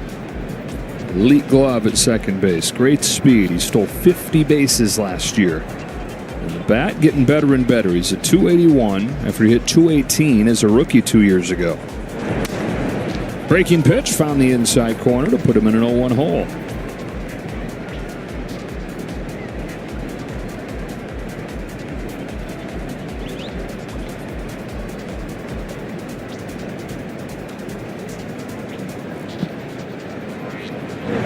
Again, 0-2.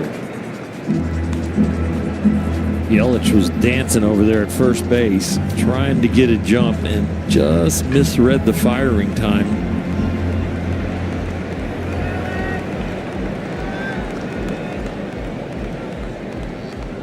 Looking eager. Yeah, he's trying to get a walking lead over there and read Alex.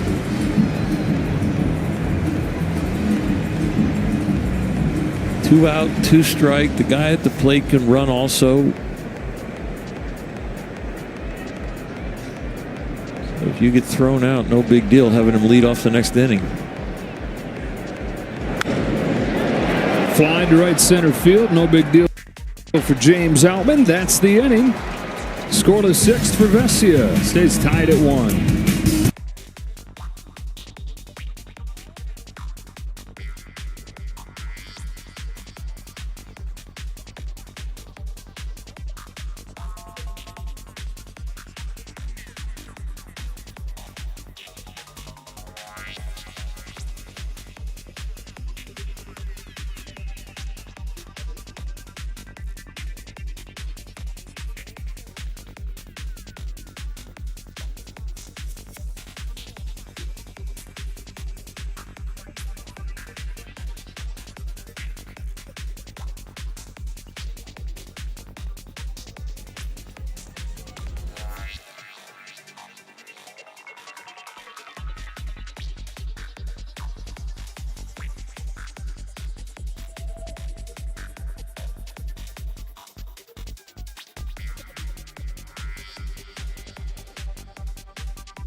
Ashby, who pitched on Monday and gave up a run over 2 innings, but this is where everybody's eyes were really open.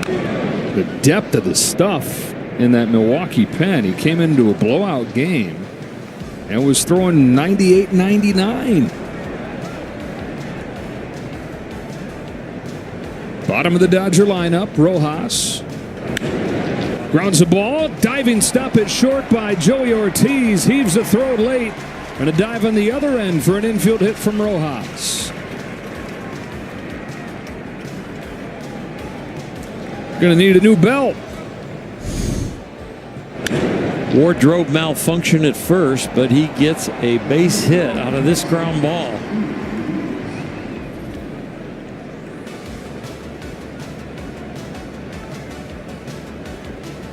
So Rojas continues his quiet production. He scored the lone run today for the Dodgers, starting that 2-out rally with a walk in the 5th. And now he starts his 7th inning with a hit. Thanks, Possum. I'm wondering which pitcher that is not pitching took his belt off and gave it to Miggy. I don't think that came all the way from the locker room. It came out too fast. Possum's always got a belt on him. Yeah, it could be one of the trainers.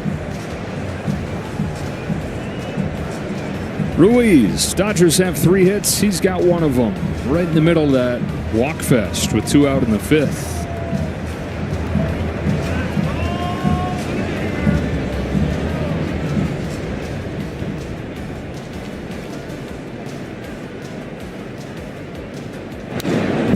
Healthy rip, fouls off 98.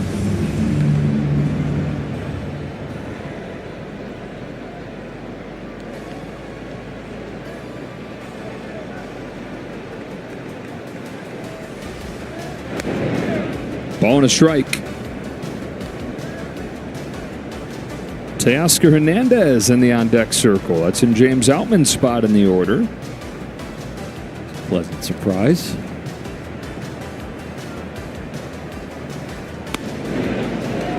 One, 2 on Ruiz. Teoscar was hoping to be in the lineup today and was really bumming when Dave Roberts told him that we're going to give it another day because that gets you 2 days with the off day tomorrow. Great stop by Contreras. Chested down to keep Rojas over at first. Dave was saying to him, look, you're just too important to this team. It doesn't make sense to, if it's not quite right yet, rush you back in there and have you make a painful injury a bad injury. If he fouled a ball off his foot on Saturday.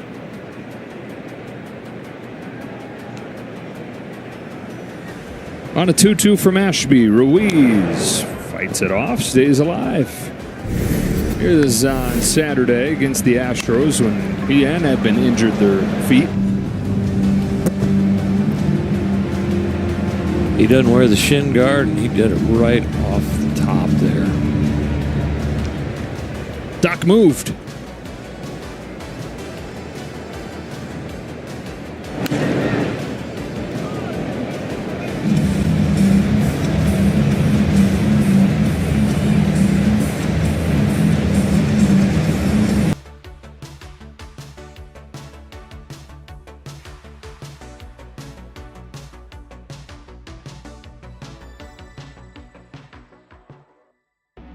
Get some old school baseball where Miggy starts the runner again.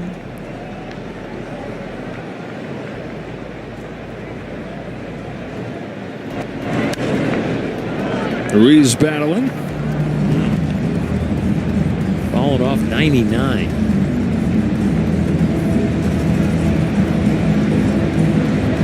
It's going to be the 8th pitch.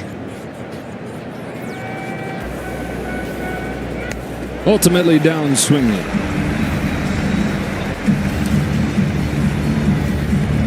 And so here comes Teoscar Hernandez to pinch hit for James Outman.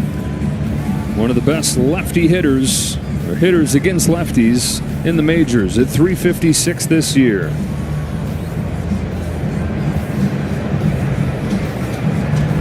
With some pop. 1,000.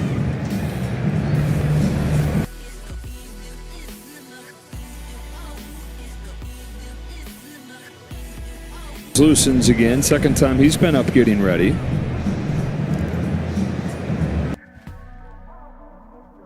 We would say the game is just too long for the opposing team, but with this Milwaukee bullpen, it is just the right length for them with this scoreboard. And with the Dodger lineup depleted, quite that same wear you out inevitability to it. It just got longer when this guy stepped in the box. Pinch hitting for Outman with Rojas at first and one gone, and a tie game in the 7th that skipped in there, and another stop by Contreras.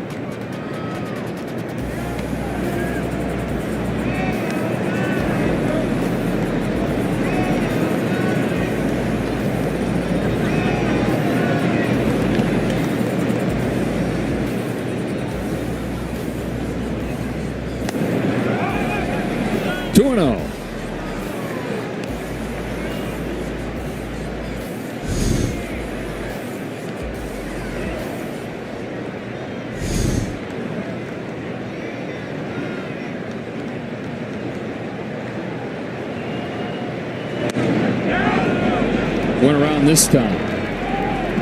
Hitter's always going to say, please just ask. Now, the pitch before, Teo was kind of scolding himself for being anxious.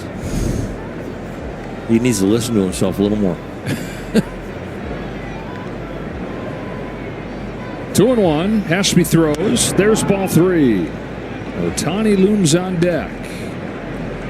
Rojas started things.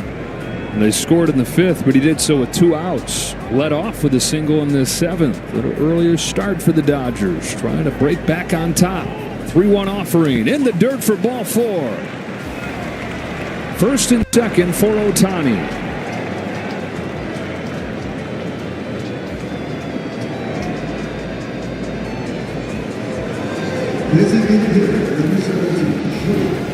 So after the Dodgers drew 3 walks over the first 2 games, 5 of them in this game. Kim will pinch run for Teoscar and his sore foot. And Ohtani brought in the Dodger run with a 4-pitch walk with the bases loaded his last time up.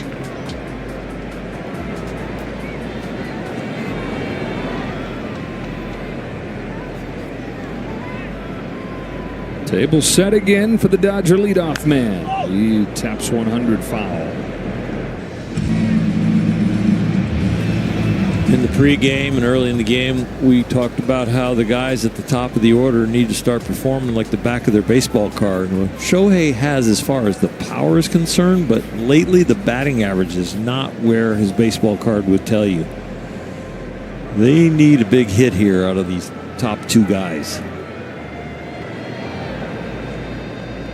Rojas at second. Kim at first. Not close. 1-1. Big hit in this game. Big hit in this streak. 5 losses in a row. Haven't lost 6 in a row in 6 years. On a 1-1, Ohtani waves and misses at a looping curve.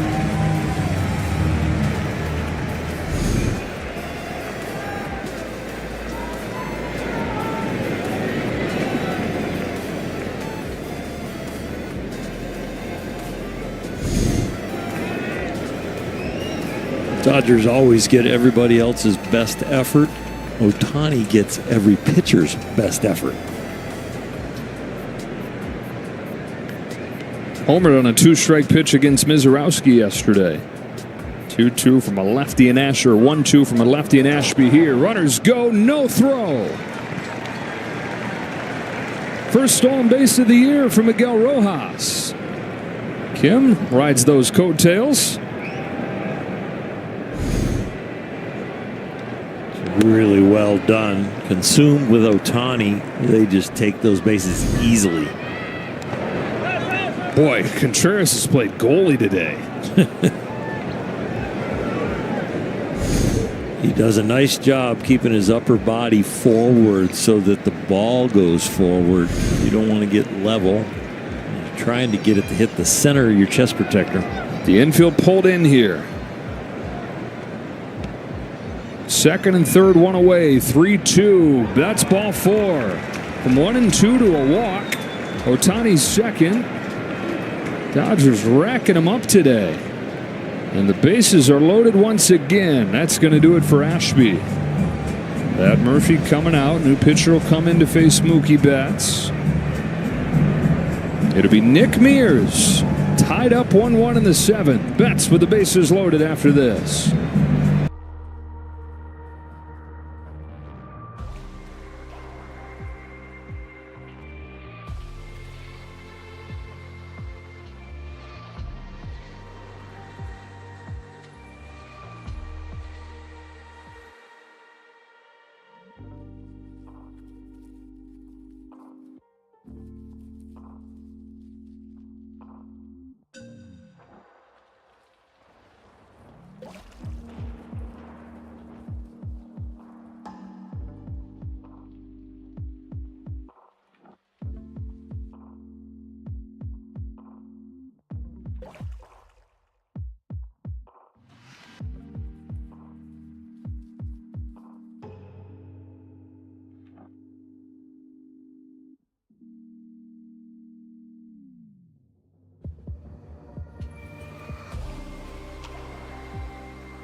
Altitude, well, he has doubled the usage on the slider this year, and he's getting a lot of swings and misses with it. I've been saying the way out of this skid is for the big guys to do it.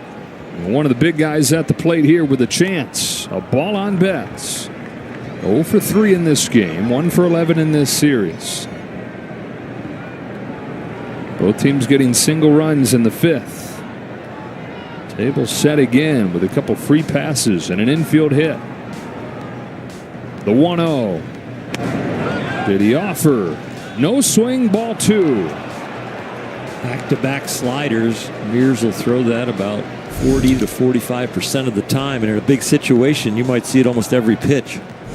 The league's 6 for 53 against it. On 2-0, Betts lifts a fly ball down the left field line. Towards the corner goes Collins. He's there. The Dodgers take the lead. Rojas in to score on a sacrifice fly from Mookie Betts.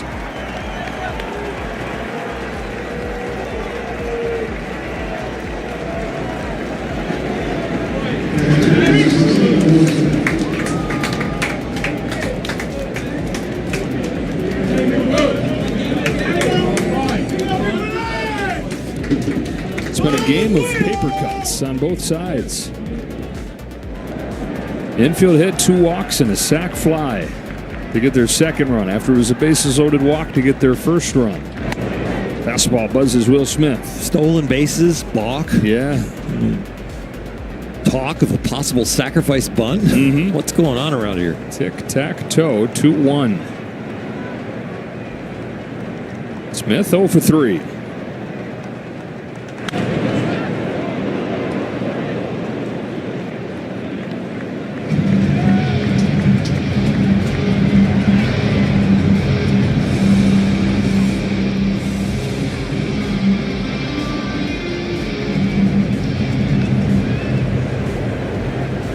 Great speed out there. Kim at second.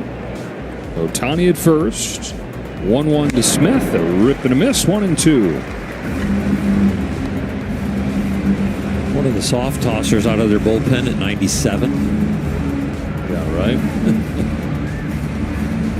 Every guy they have coming out of there averaging at least 96. Most from 97, 98, no problem.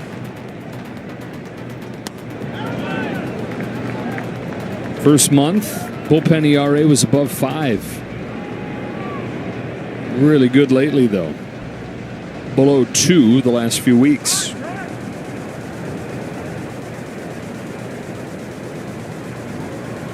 A little warning there to make sure the hitter is looking at you.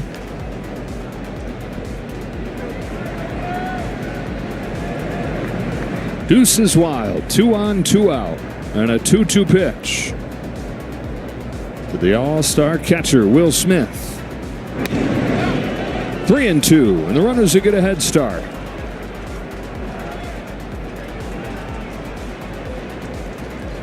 Dodgers have the lead in this game, even though they're hitless, with runners in scoring position.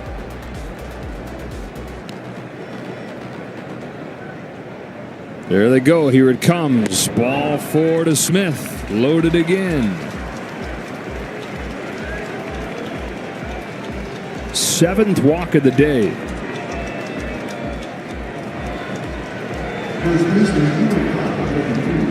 And here's Freeman. This is the kind of situation Freddie gets a hit where we're going to watch his body language change. Yeah, you might see some demons leaving.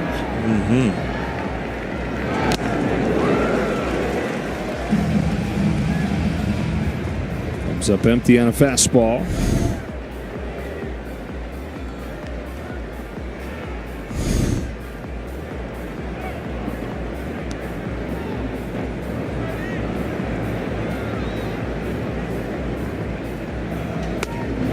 Way outside, 1-1.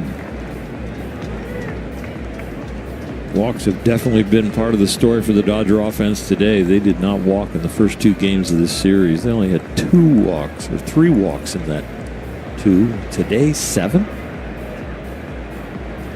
Freeman on 1-1. Lifts it foul. Those fastballs on the outer part of the plate are the ones where you see the biggest frustration, because that's where he's made his Hall of Fame caliber career.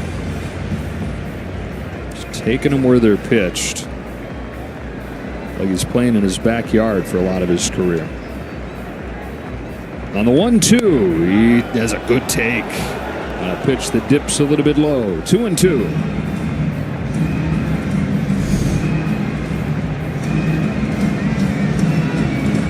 E.J. Rayburn behind the plate. The home plate umpire did a nice job not ringing him up on that pitch, because that broke late. He's done a good job all day back there. 2-2 offering. There'll be another.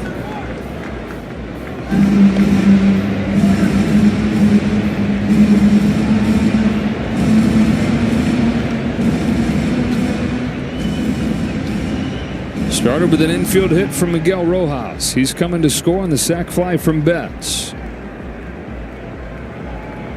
Freeman climbs the ladder, sends it down the line, foul. With these foul balls compared to swings and misses, will start to give you some confidence. You tell yourself, I'm getting closer.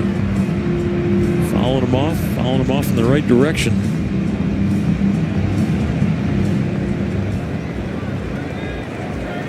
Kim at third, Ohtani at second, Smith at first. Mears to Freeman, another 2-2, and a bouncing ball to first. That'll end the inning, but the Dodgers have retaken the lead. A sacrifice fly from Mookie Betts.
Kim stays in the game and plays center field after pinch running for Teoscar Hernandez, who would pinch hit for James Outman.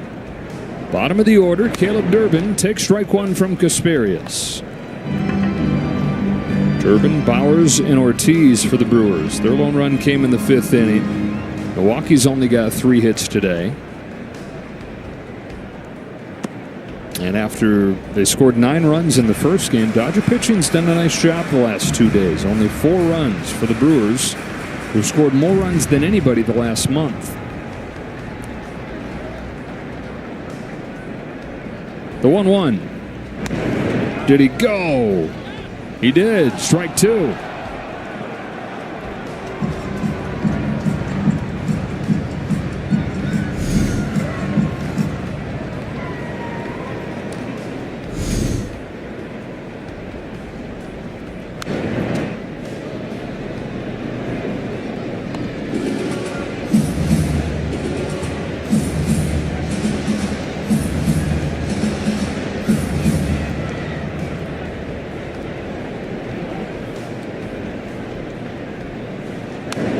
Challenged him with the fastball, and Durbin, as he's done all day, fought it off. Walking a strikeout, bunch of pitches seen in his 3 times up. We got him with a slider away off the plate. I think they can do it again right here. Breaking pitch, diving stop by Rojas, but he heaves a throw. The ricochets back to Freddie Freeman. Thought he'd put a tag on him. If there's any move towards second base, you are liable to be tagged out. But first base umpire James Hoy is saying there wasn't. He turned towards the Brewer bench and didn't make any motion to second. He was thinking about it, got himself ready, but didn't watch him turn. Oh, I think that left shoulder. That left shoulder bluffed a little bit towards second. I think the turn towards their bench was to sell it that he didn't.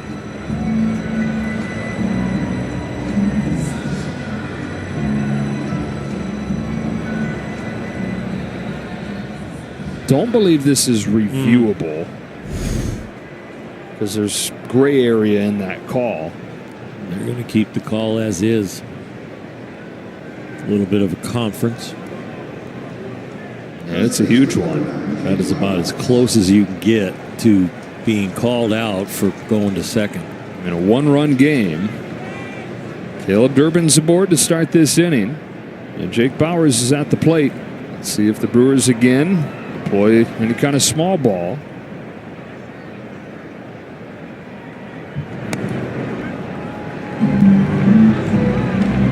Durbin's got 8 stolen bases and 11 tries.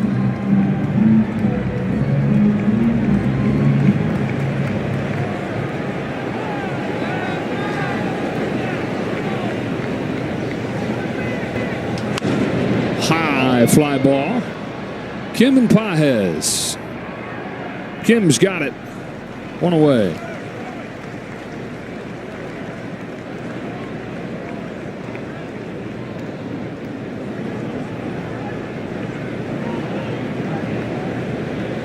Joey Ortiz is due up, but nowhere to be found.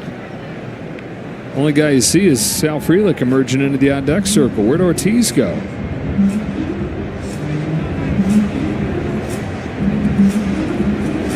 Instead, it's a pinch hitter. A little late to the party. Better late than never, though, for Anthony Siegler.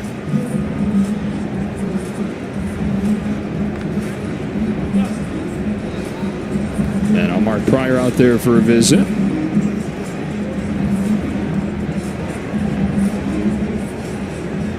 Siegler, the former first-round draft pick of the New York Yankees.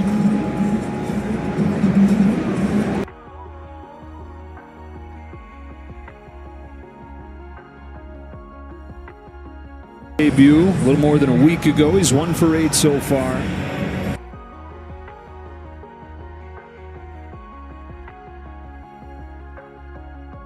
Team that comes in a small package. 5'10", 192.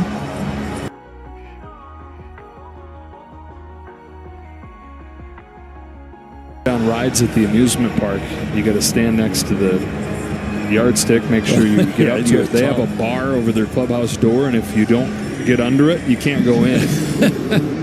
You can't ride the roller coaster either. Right.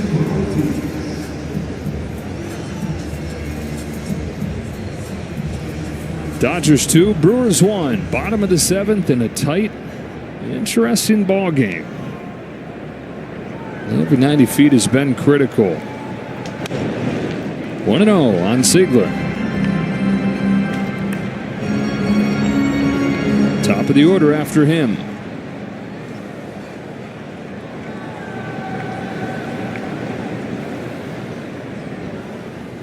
There goes Durbin. Throw from Smith is in time.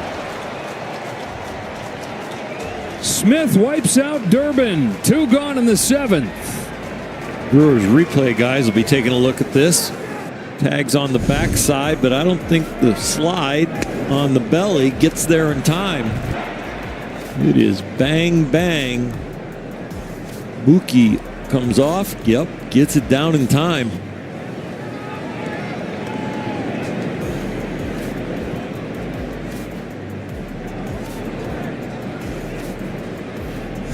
Inches. And now a strike away from this inning ending. 16th caught stealing for Will Smith. In addition to being the top offensive player in the National League, that's top 5 in the majors. Caught stealings. That is pop time as far as the strength of his arm right there. I know it's slightly inaccurate, but it's to the runner's side, not to the shortstop side. And he gets it out of his glove in a hurry.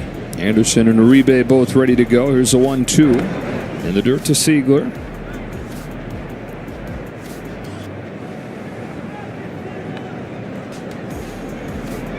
Dodgers went leading going into the bottom of the 7th. This season they're 46-4. Ben Kasparius trying to be the leading pitcher to start this string of 3 guys probably. Ziegler drives the ball to right center field. Kim and Pages. Kim's got it. And that's the inning. Kasparius faces the minimum thanks to Will Smith, his battery mate, putting it on a dime.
With the Dodgers ahead 2-1.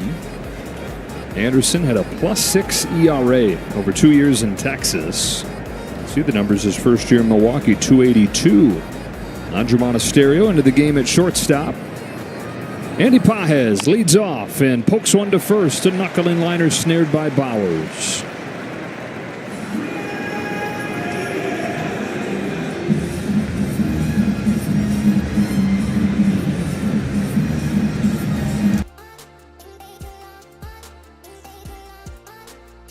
For 3 today. Only 7 hits between the two teams combined in this game. Difference has been Dodgers are out walking the Brewers 7-3. Walks playing a critical role in both run scoring innings for them.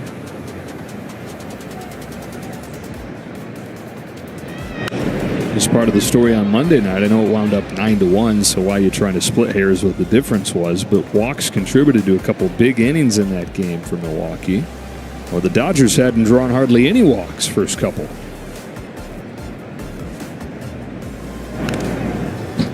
Oh, 2.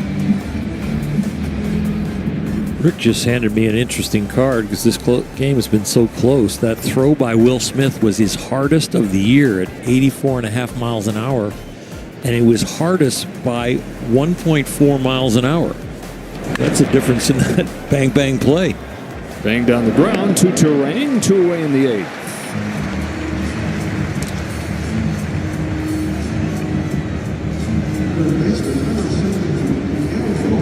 Now here's the guy that started both rallies and scored both runs. Miguel Rojas increased playing time with Max Muncy's injury. He started at third base just about every day since. He's going to share time there, but then Kike Hernandez goes down as well. Tommy Edman continues to deal with his sore toe. Drops another base hit. He's reached 3 times. Well, he scored both runs with different belts. That's right. And so this belt can hit too. Off the end of the bat, don't hit it all the way to center fielder. Have it land a little short. Dave Roberts sends up Michael Conforto to pinch hit for Esteury Ruiz. And Pat Murphy will counter as he makes a slow walk out of that first base dugout.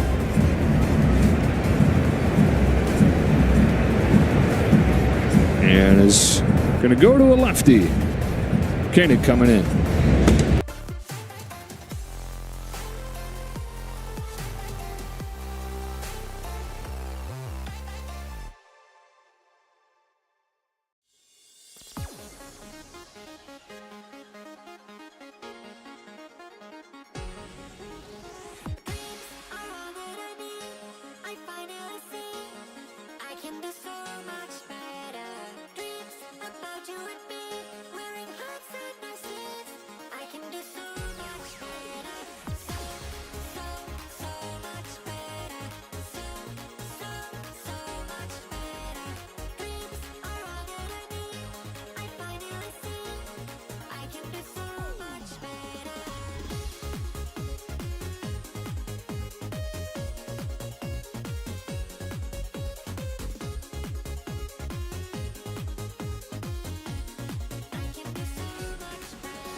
Strike 1.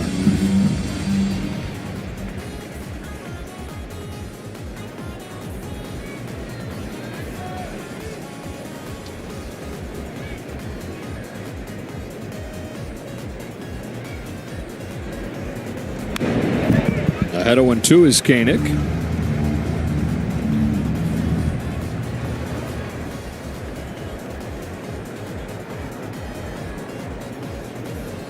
Rojas on base a third time today. He's at first. Koenig to Conforto with an 0-2 pitch. Strikes him out on 3 pitches. Middle 8 in Milwaukee. Dodgers by a run.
The bullpen couldn't have any higher leverage.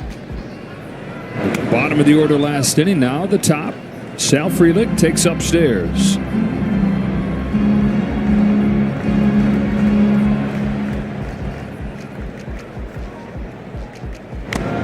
One and one.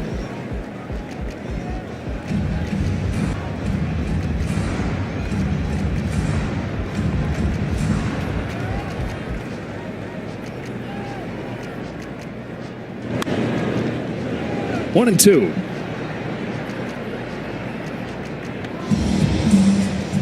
Well, this is interesting. Ben Kasparius in his first game back in the bullpen, as much as he's gotten hit hard lately. Going out there 2 innings, 7th and the 8th with a 1-run lead.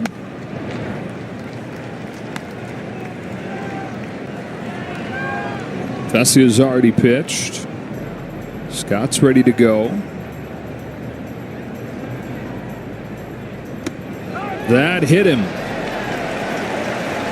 on a 2-strike pitch. Gets him with a curveball.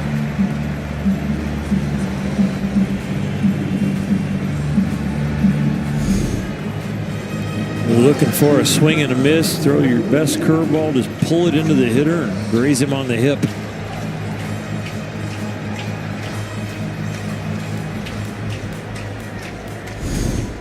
And now you got to watch out for Frelick's speed. 15 stolen bases this year. First one to Contreras. Misses in. When you've lost 5 in a row, you had 2 strikes on the leadoff hitter that didn't steal bases, and then you hit him. It's an uneasy feeling for the manager and the pitching coach. Tanner Scott getting ready. Pop into right center field, and a broken bat there as he slams it down. Pages makes the grab.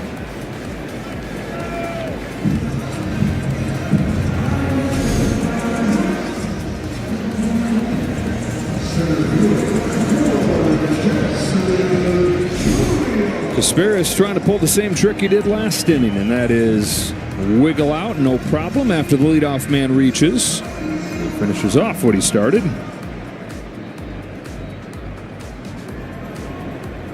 Jackson Chourio, one of the Brewers' top bats, takes down the middle, 97 for a strike.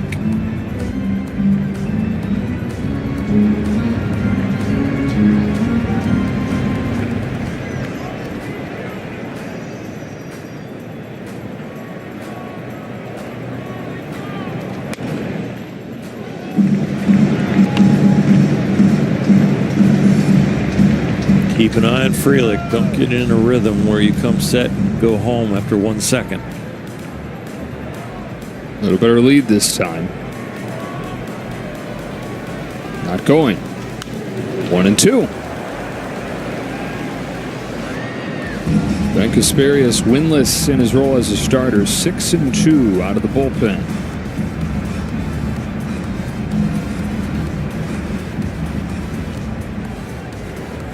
Two runs on 4 hits for the Dodgers. A run on 4 hits for the Brewers. Frelick at first, 1 away. Casparius home with a 1-2 pitch. Fastball's high. You wonder if this is going to be it for Casparius either way. If Dave Roberts would go lefty-lefty Scott against Yelich. I would think that's why he got up early compared to just getting ready for the 9th. There goes Frelick. Check swinging a ball in the dirt and a stolen base.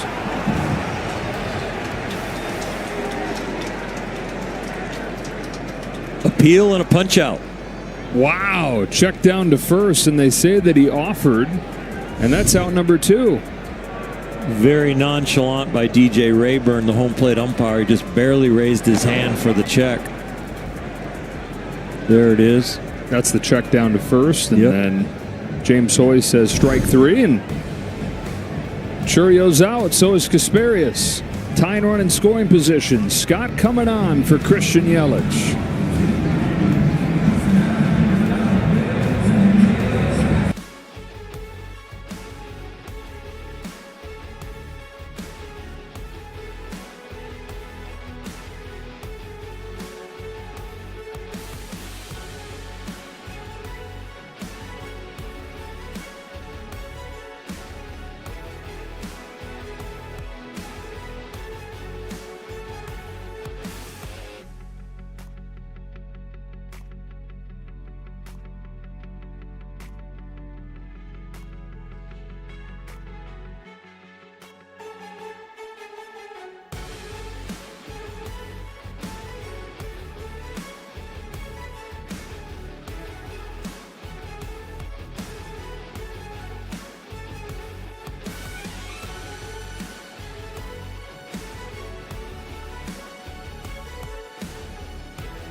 Yelich, first pitch, grounds it up the middle to Mookie Betts, and it takes Tanner Scott 1 pitch to get this game to the 9th.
Koenig and takes strike one.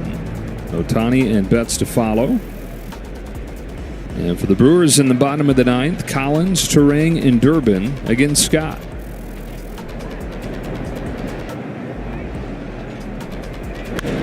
Grounded to first. Backhand from Bowers. He lost the race to the bag. Kim taking nothing for granted. Koenig not over there to cover. And by then it was too late for Bowers to beat him.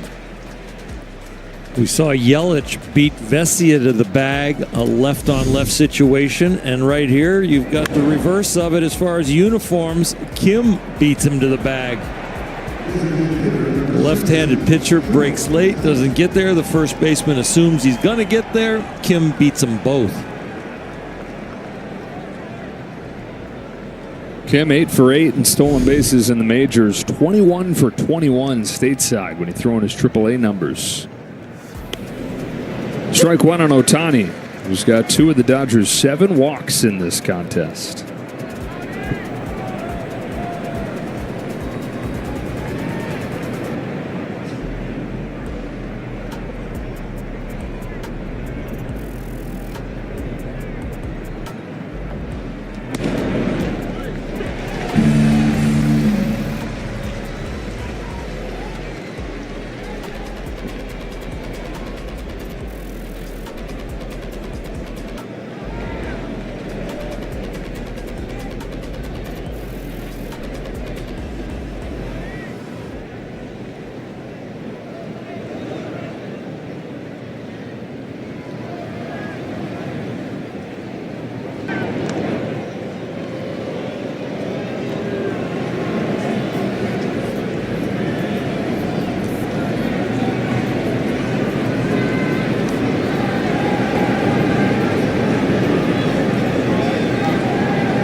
Here comes the 0-2. Got it.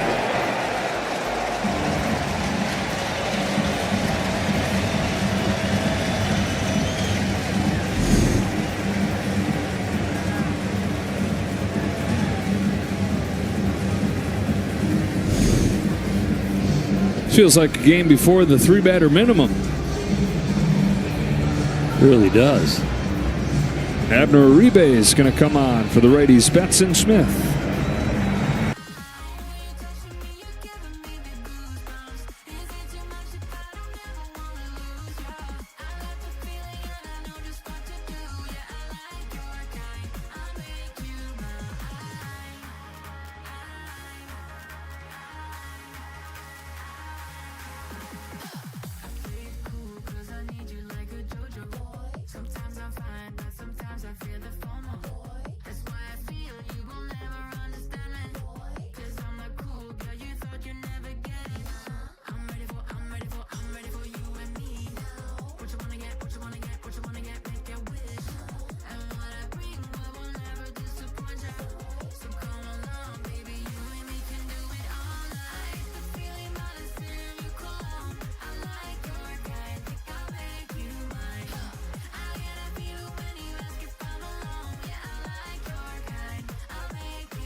Saw him.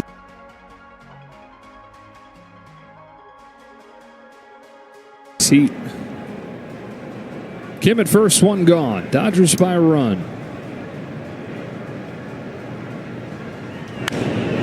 Took the lead on a Mookie Betts sacrifice fly in the 7th. happen to tune in late, you've missed a lot, but not much at all. It's a 2-1 game. Dodgers have done it with 7 walks and 5 singles.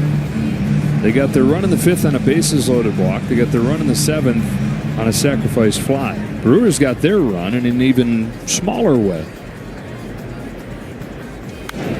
There was a leadoff walk from Jake Bauers.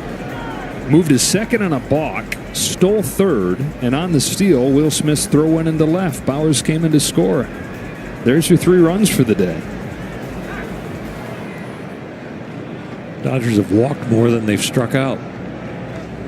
7-6. More walks than hits for them.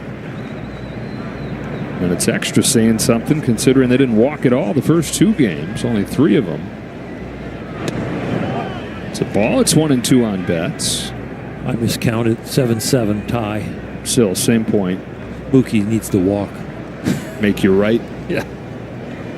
Is that selfish? Yeah. Good lead for Kim. Oh, little budge, too.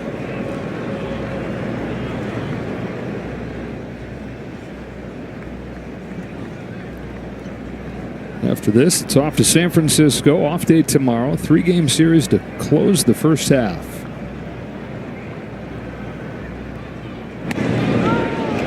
Two and 2 on bets. Giants currently trail the Phillies 2-0 midway through that game.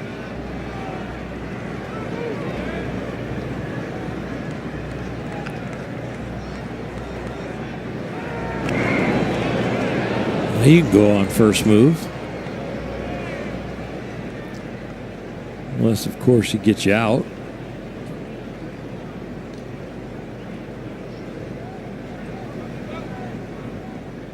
Not running. And Betts has worked the count full.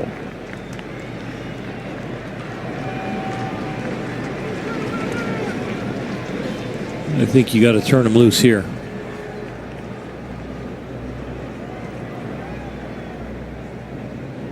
There he goes. 3-2. Chopped along third. They'll stay out of the double play. Durbin gets Betts.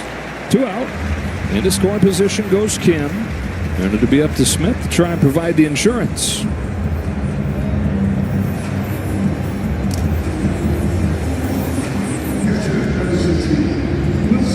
Well, he's 0 for 3 today, but he's got an on base this month still close to 600. I know this is right on right, and Freddie's on deck, who has been really slumping. So I'm thinking Will Smith is going to get a lot of tough pitches, edges or balls.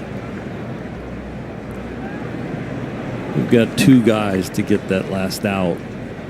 I don't think you give in to Will.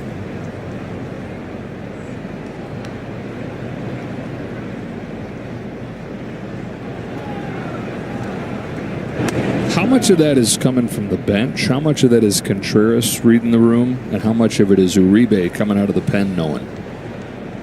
I think the bench is almost completely out of it. I think Contreras is probably the #1 voice in this situation with the status of the veteran presence back there. It's interesting because he's thinking that Uribe doesn't have very good control, so he's still given a target near the middle. The last 2 targets have almost been like, I trust your stuff. I'm just going to set up right down the middle. Throw it and let it work. 3-0. I think Uribe is mentally in the same place, though. I'm pitching around this guy to get to Freeman. I don't think I've ever said that in my broadcasting career.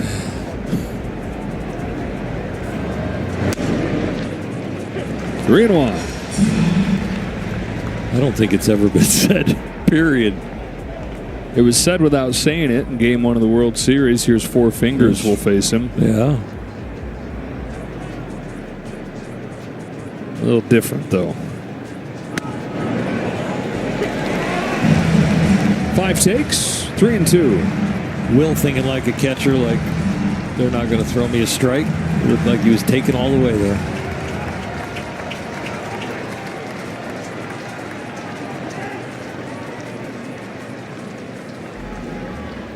2 fastballs to get back in the count. I wouldn't be surprised to see a 3-2 breaking ball.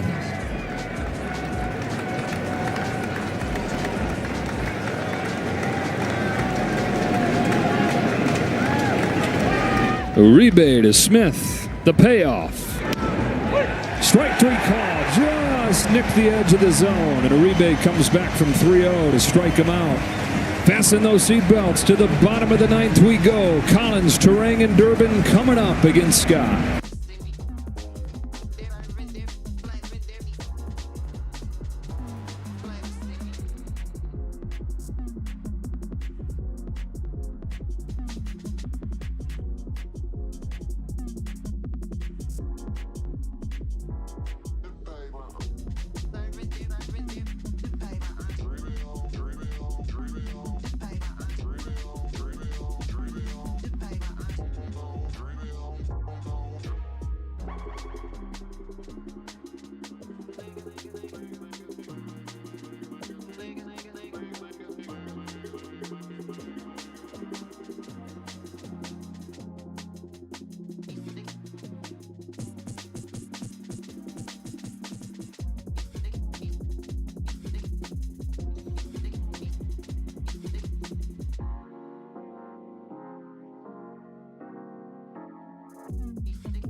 Out of the 8th. He's got Collins, Turang, and Durbin due up here in the 9th.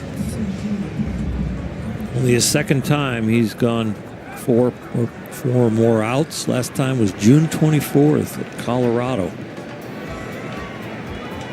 Strike 1 on Collins. It's that fastball that has told the change in his story since the start of June. It's the fastball that's been so good through the years. Just didn't quite have the same stuff with it. First 2 months in Dodger blue, but it's been working again. 1-1 and a couple fastballs. Thing is that he had been in the zone too much with his fastball. Not nearly as much in the zone, but getting more chase the last month plus. 1-1 to Collins. It's 1-2.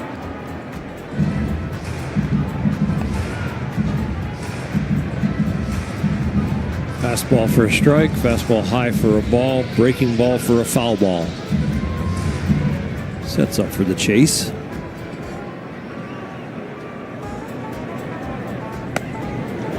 Collins wouldn't.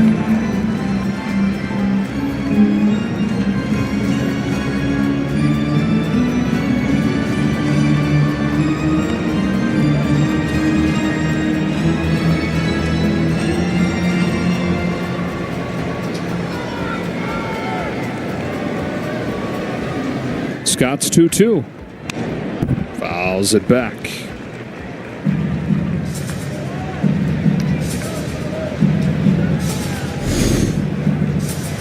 It's his target.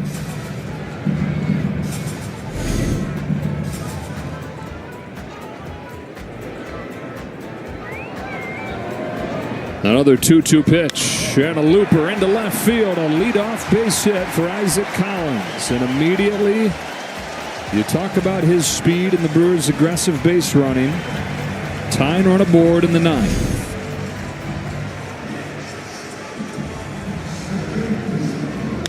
The leadoff hitter gets on for the 3rd time, 3 in a row.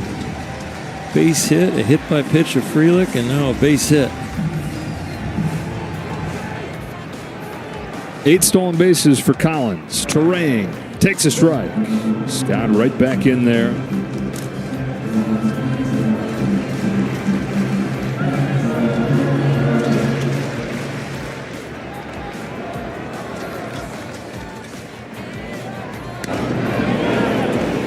0-2.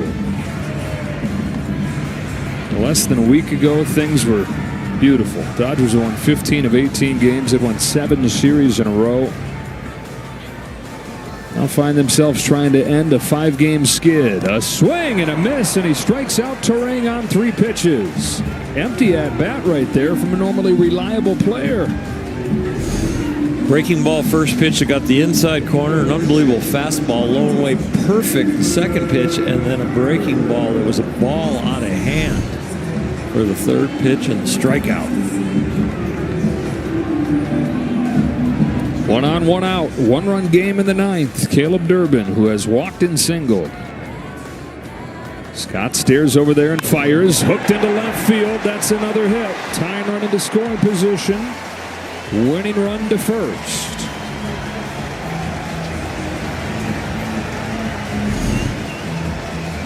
Two breaking balls get hit for the hits. This one a little bit more solid than the first one.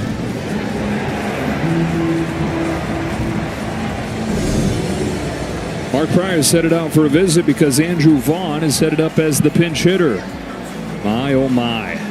Andrew Vaughn in his first at-bat as a Brewer on Monday.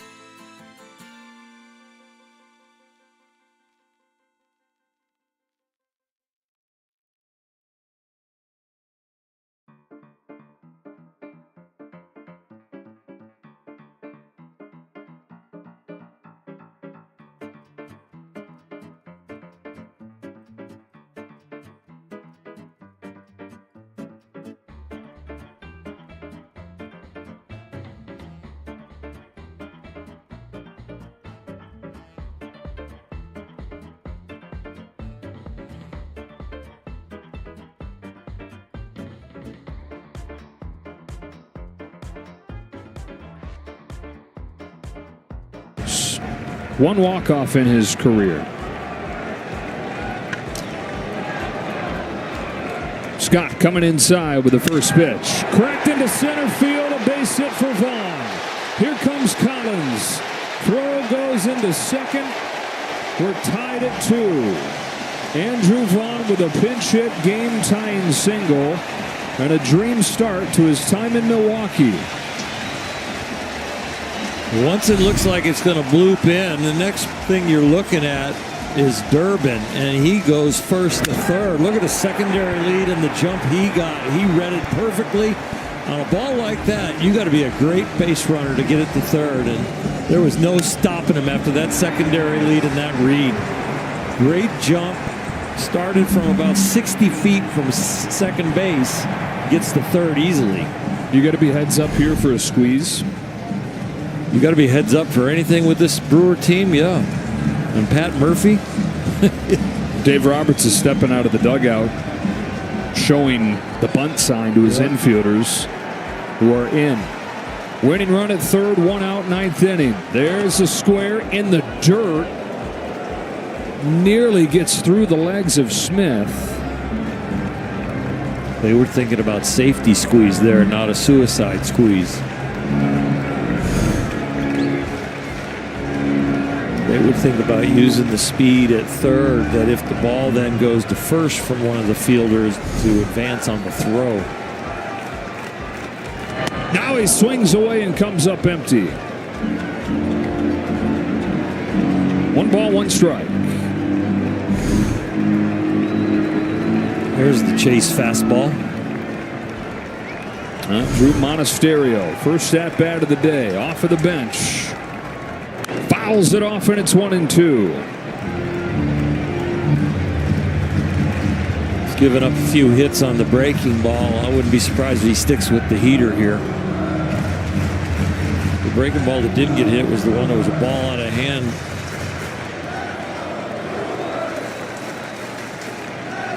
Scott's 1-2 pitch.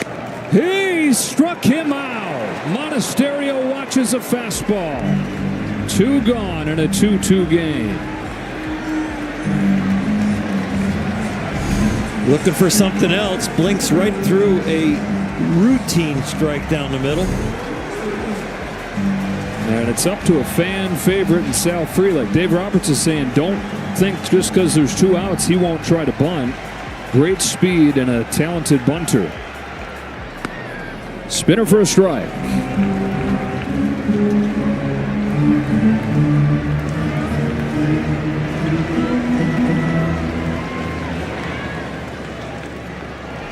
Deal 1. Strike 2 with a high fastball.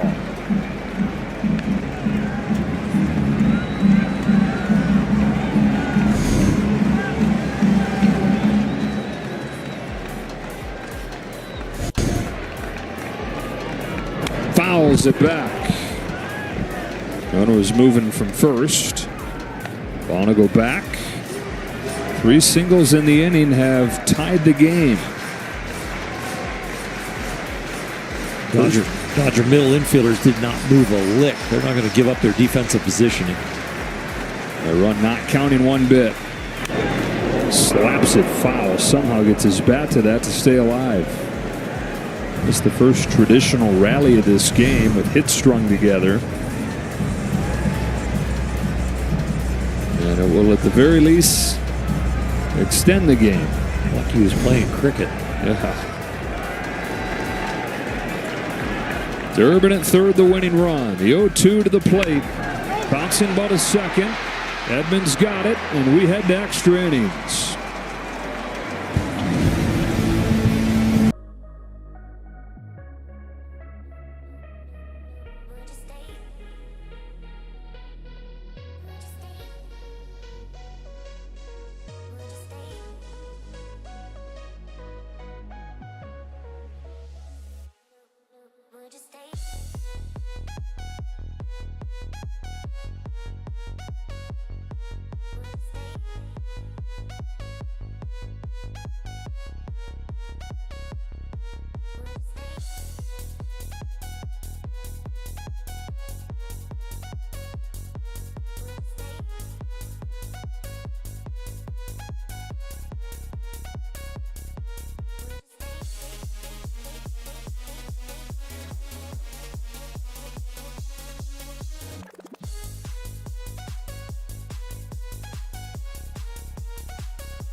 And the 5th and the 9th for Milwaukee. Brewers trying to sweep the Dodgers for the first time in 11 years. LA trying to end this 5-game skid. Freeman is 0 for 3 today. Laid in a fastball 100. Not fun to face when you're still trying to find your swing. Leading off an inning with a runner in scoring position. Freddie, of course, batting .338 with runners in scoring position. Gets it right away.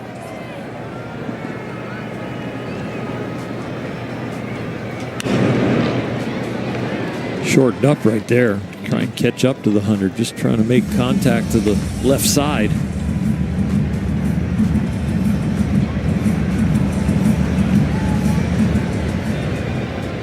Kirby Yates.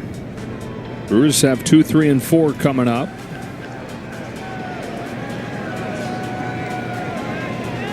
.02 from McGill.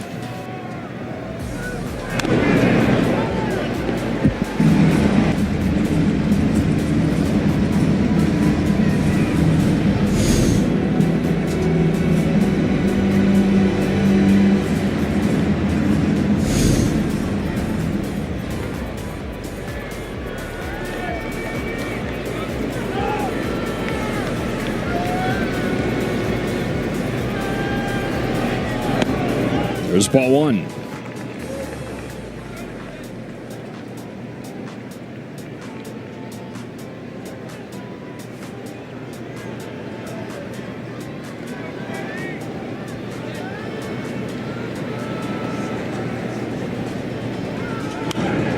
.101 this time. Fought off by Freeman.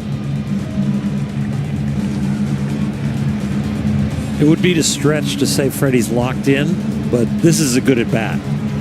Taking that breaking ball from a guy who's thrown 100, 198 at you, and now he just throws 101 and he's fighting off these high fastballs. He's at least seeing them. Another 1-2, and he couldn't get to 101 away. Yeah, that's a chase right there. If you've never been in the batter's box and seen 101, don't look at the electronic strike zone and say, oh, how can he swing at that one? Your reaction time has to be past elite to hit 101 that wide. Pages, who's been one of the guys that has carried him with the big guns not doing their thing, who's just 1 for 10 himself this week. This explodes at you, doesn't it? Yeah. The big fella is a different vision when you look out there, so he feels like he's already on top of you. Then he gets down the hill, and then it comes in over 100. It's quite a good equation to be a pitcher. 102.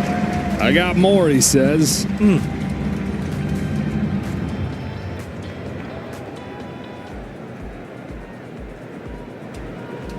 All he needs is a really deep voice on the mound, and he'd have it all. Okay. That's an interesting angle to take. Just thinking about baseball movies. What's the next you mean for like the villain? Yeah, what's the next thing to make him the biggest, baddest character? Right. 6'8" righty McGill to Pages with an 0-2 and a fastball. You got the grunt going. The name McGill's good. Yeah. Central Casting. His brother Tyler pitches for the New York Mets.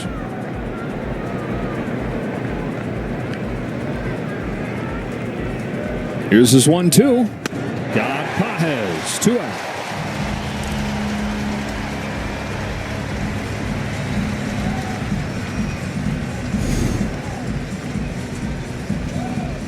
This one, he gets the swing and miss in the zone.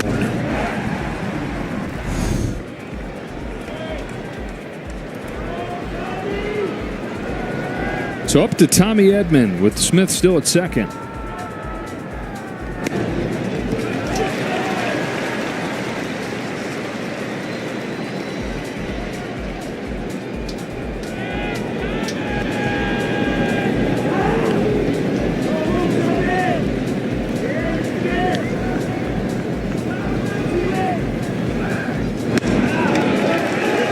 Two takes, 2 strikes.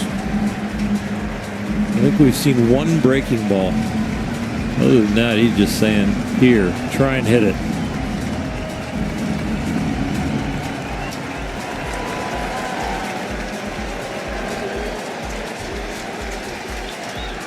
Sticks with it and strikes him out. Powering through the Dodgers. 1, 2, 3 on strikeouts.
for 19 in this series with runners in scoring position, and down around 100 during the losing streak. Ahead after 8, where they are 48-2. Now they are not in a good situation with a base stealer on second as the free runner, and any run will beat them.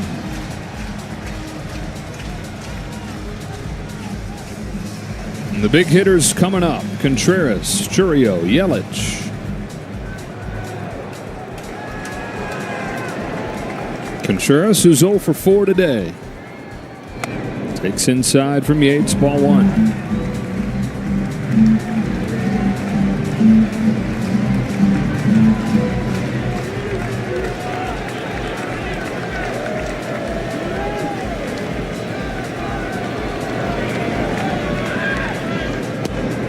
Two and up. Contreras, one of the few guys on their team they wouldn't ask to bunt in this situation. Yelich, Contreras. A lot of the other guys might be squaring around.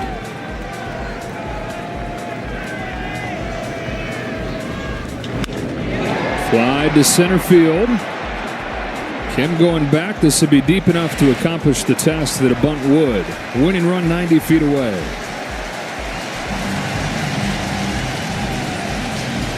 See if Dave Roberts goes to a 5-man infield.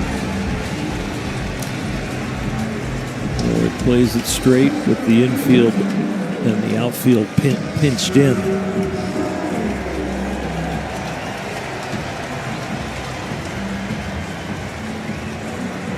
Jackson Churio.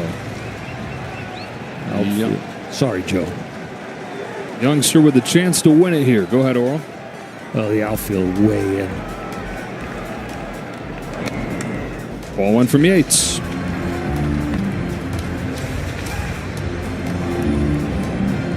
Infield in as well. Turning this into a little league field. Everybody pinched in there tight.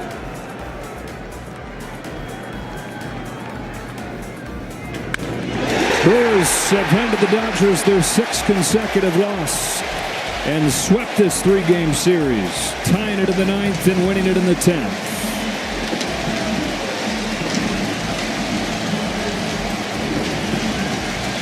American Family Field. The Brewers just handed the Dodgers their first sweep ever in this stadium.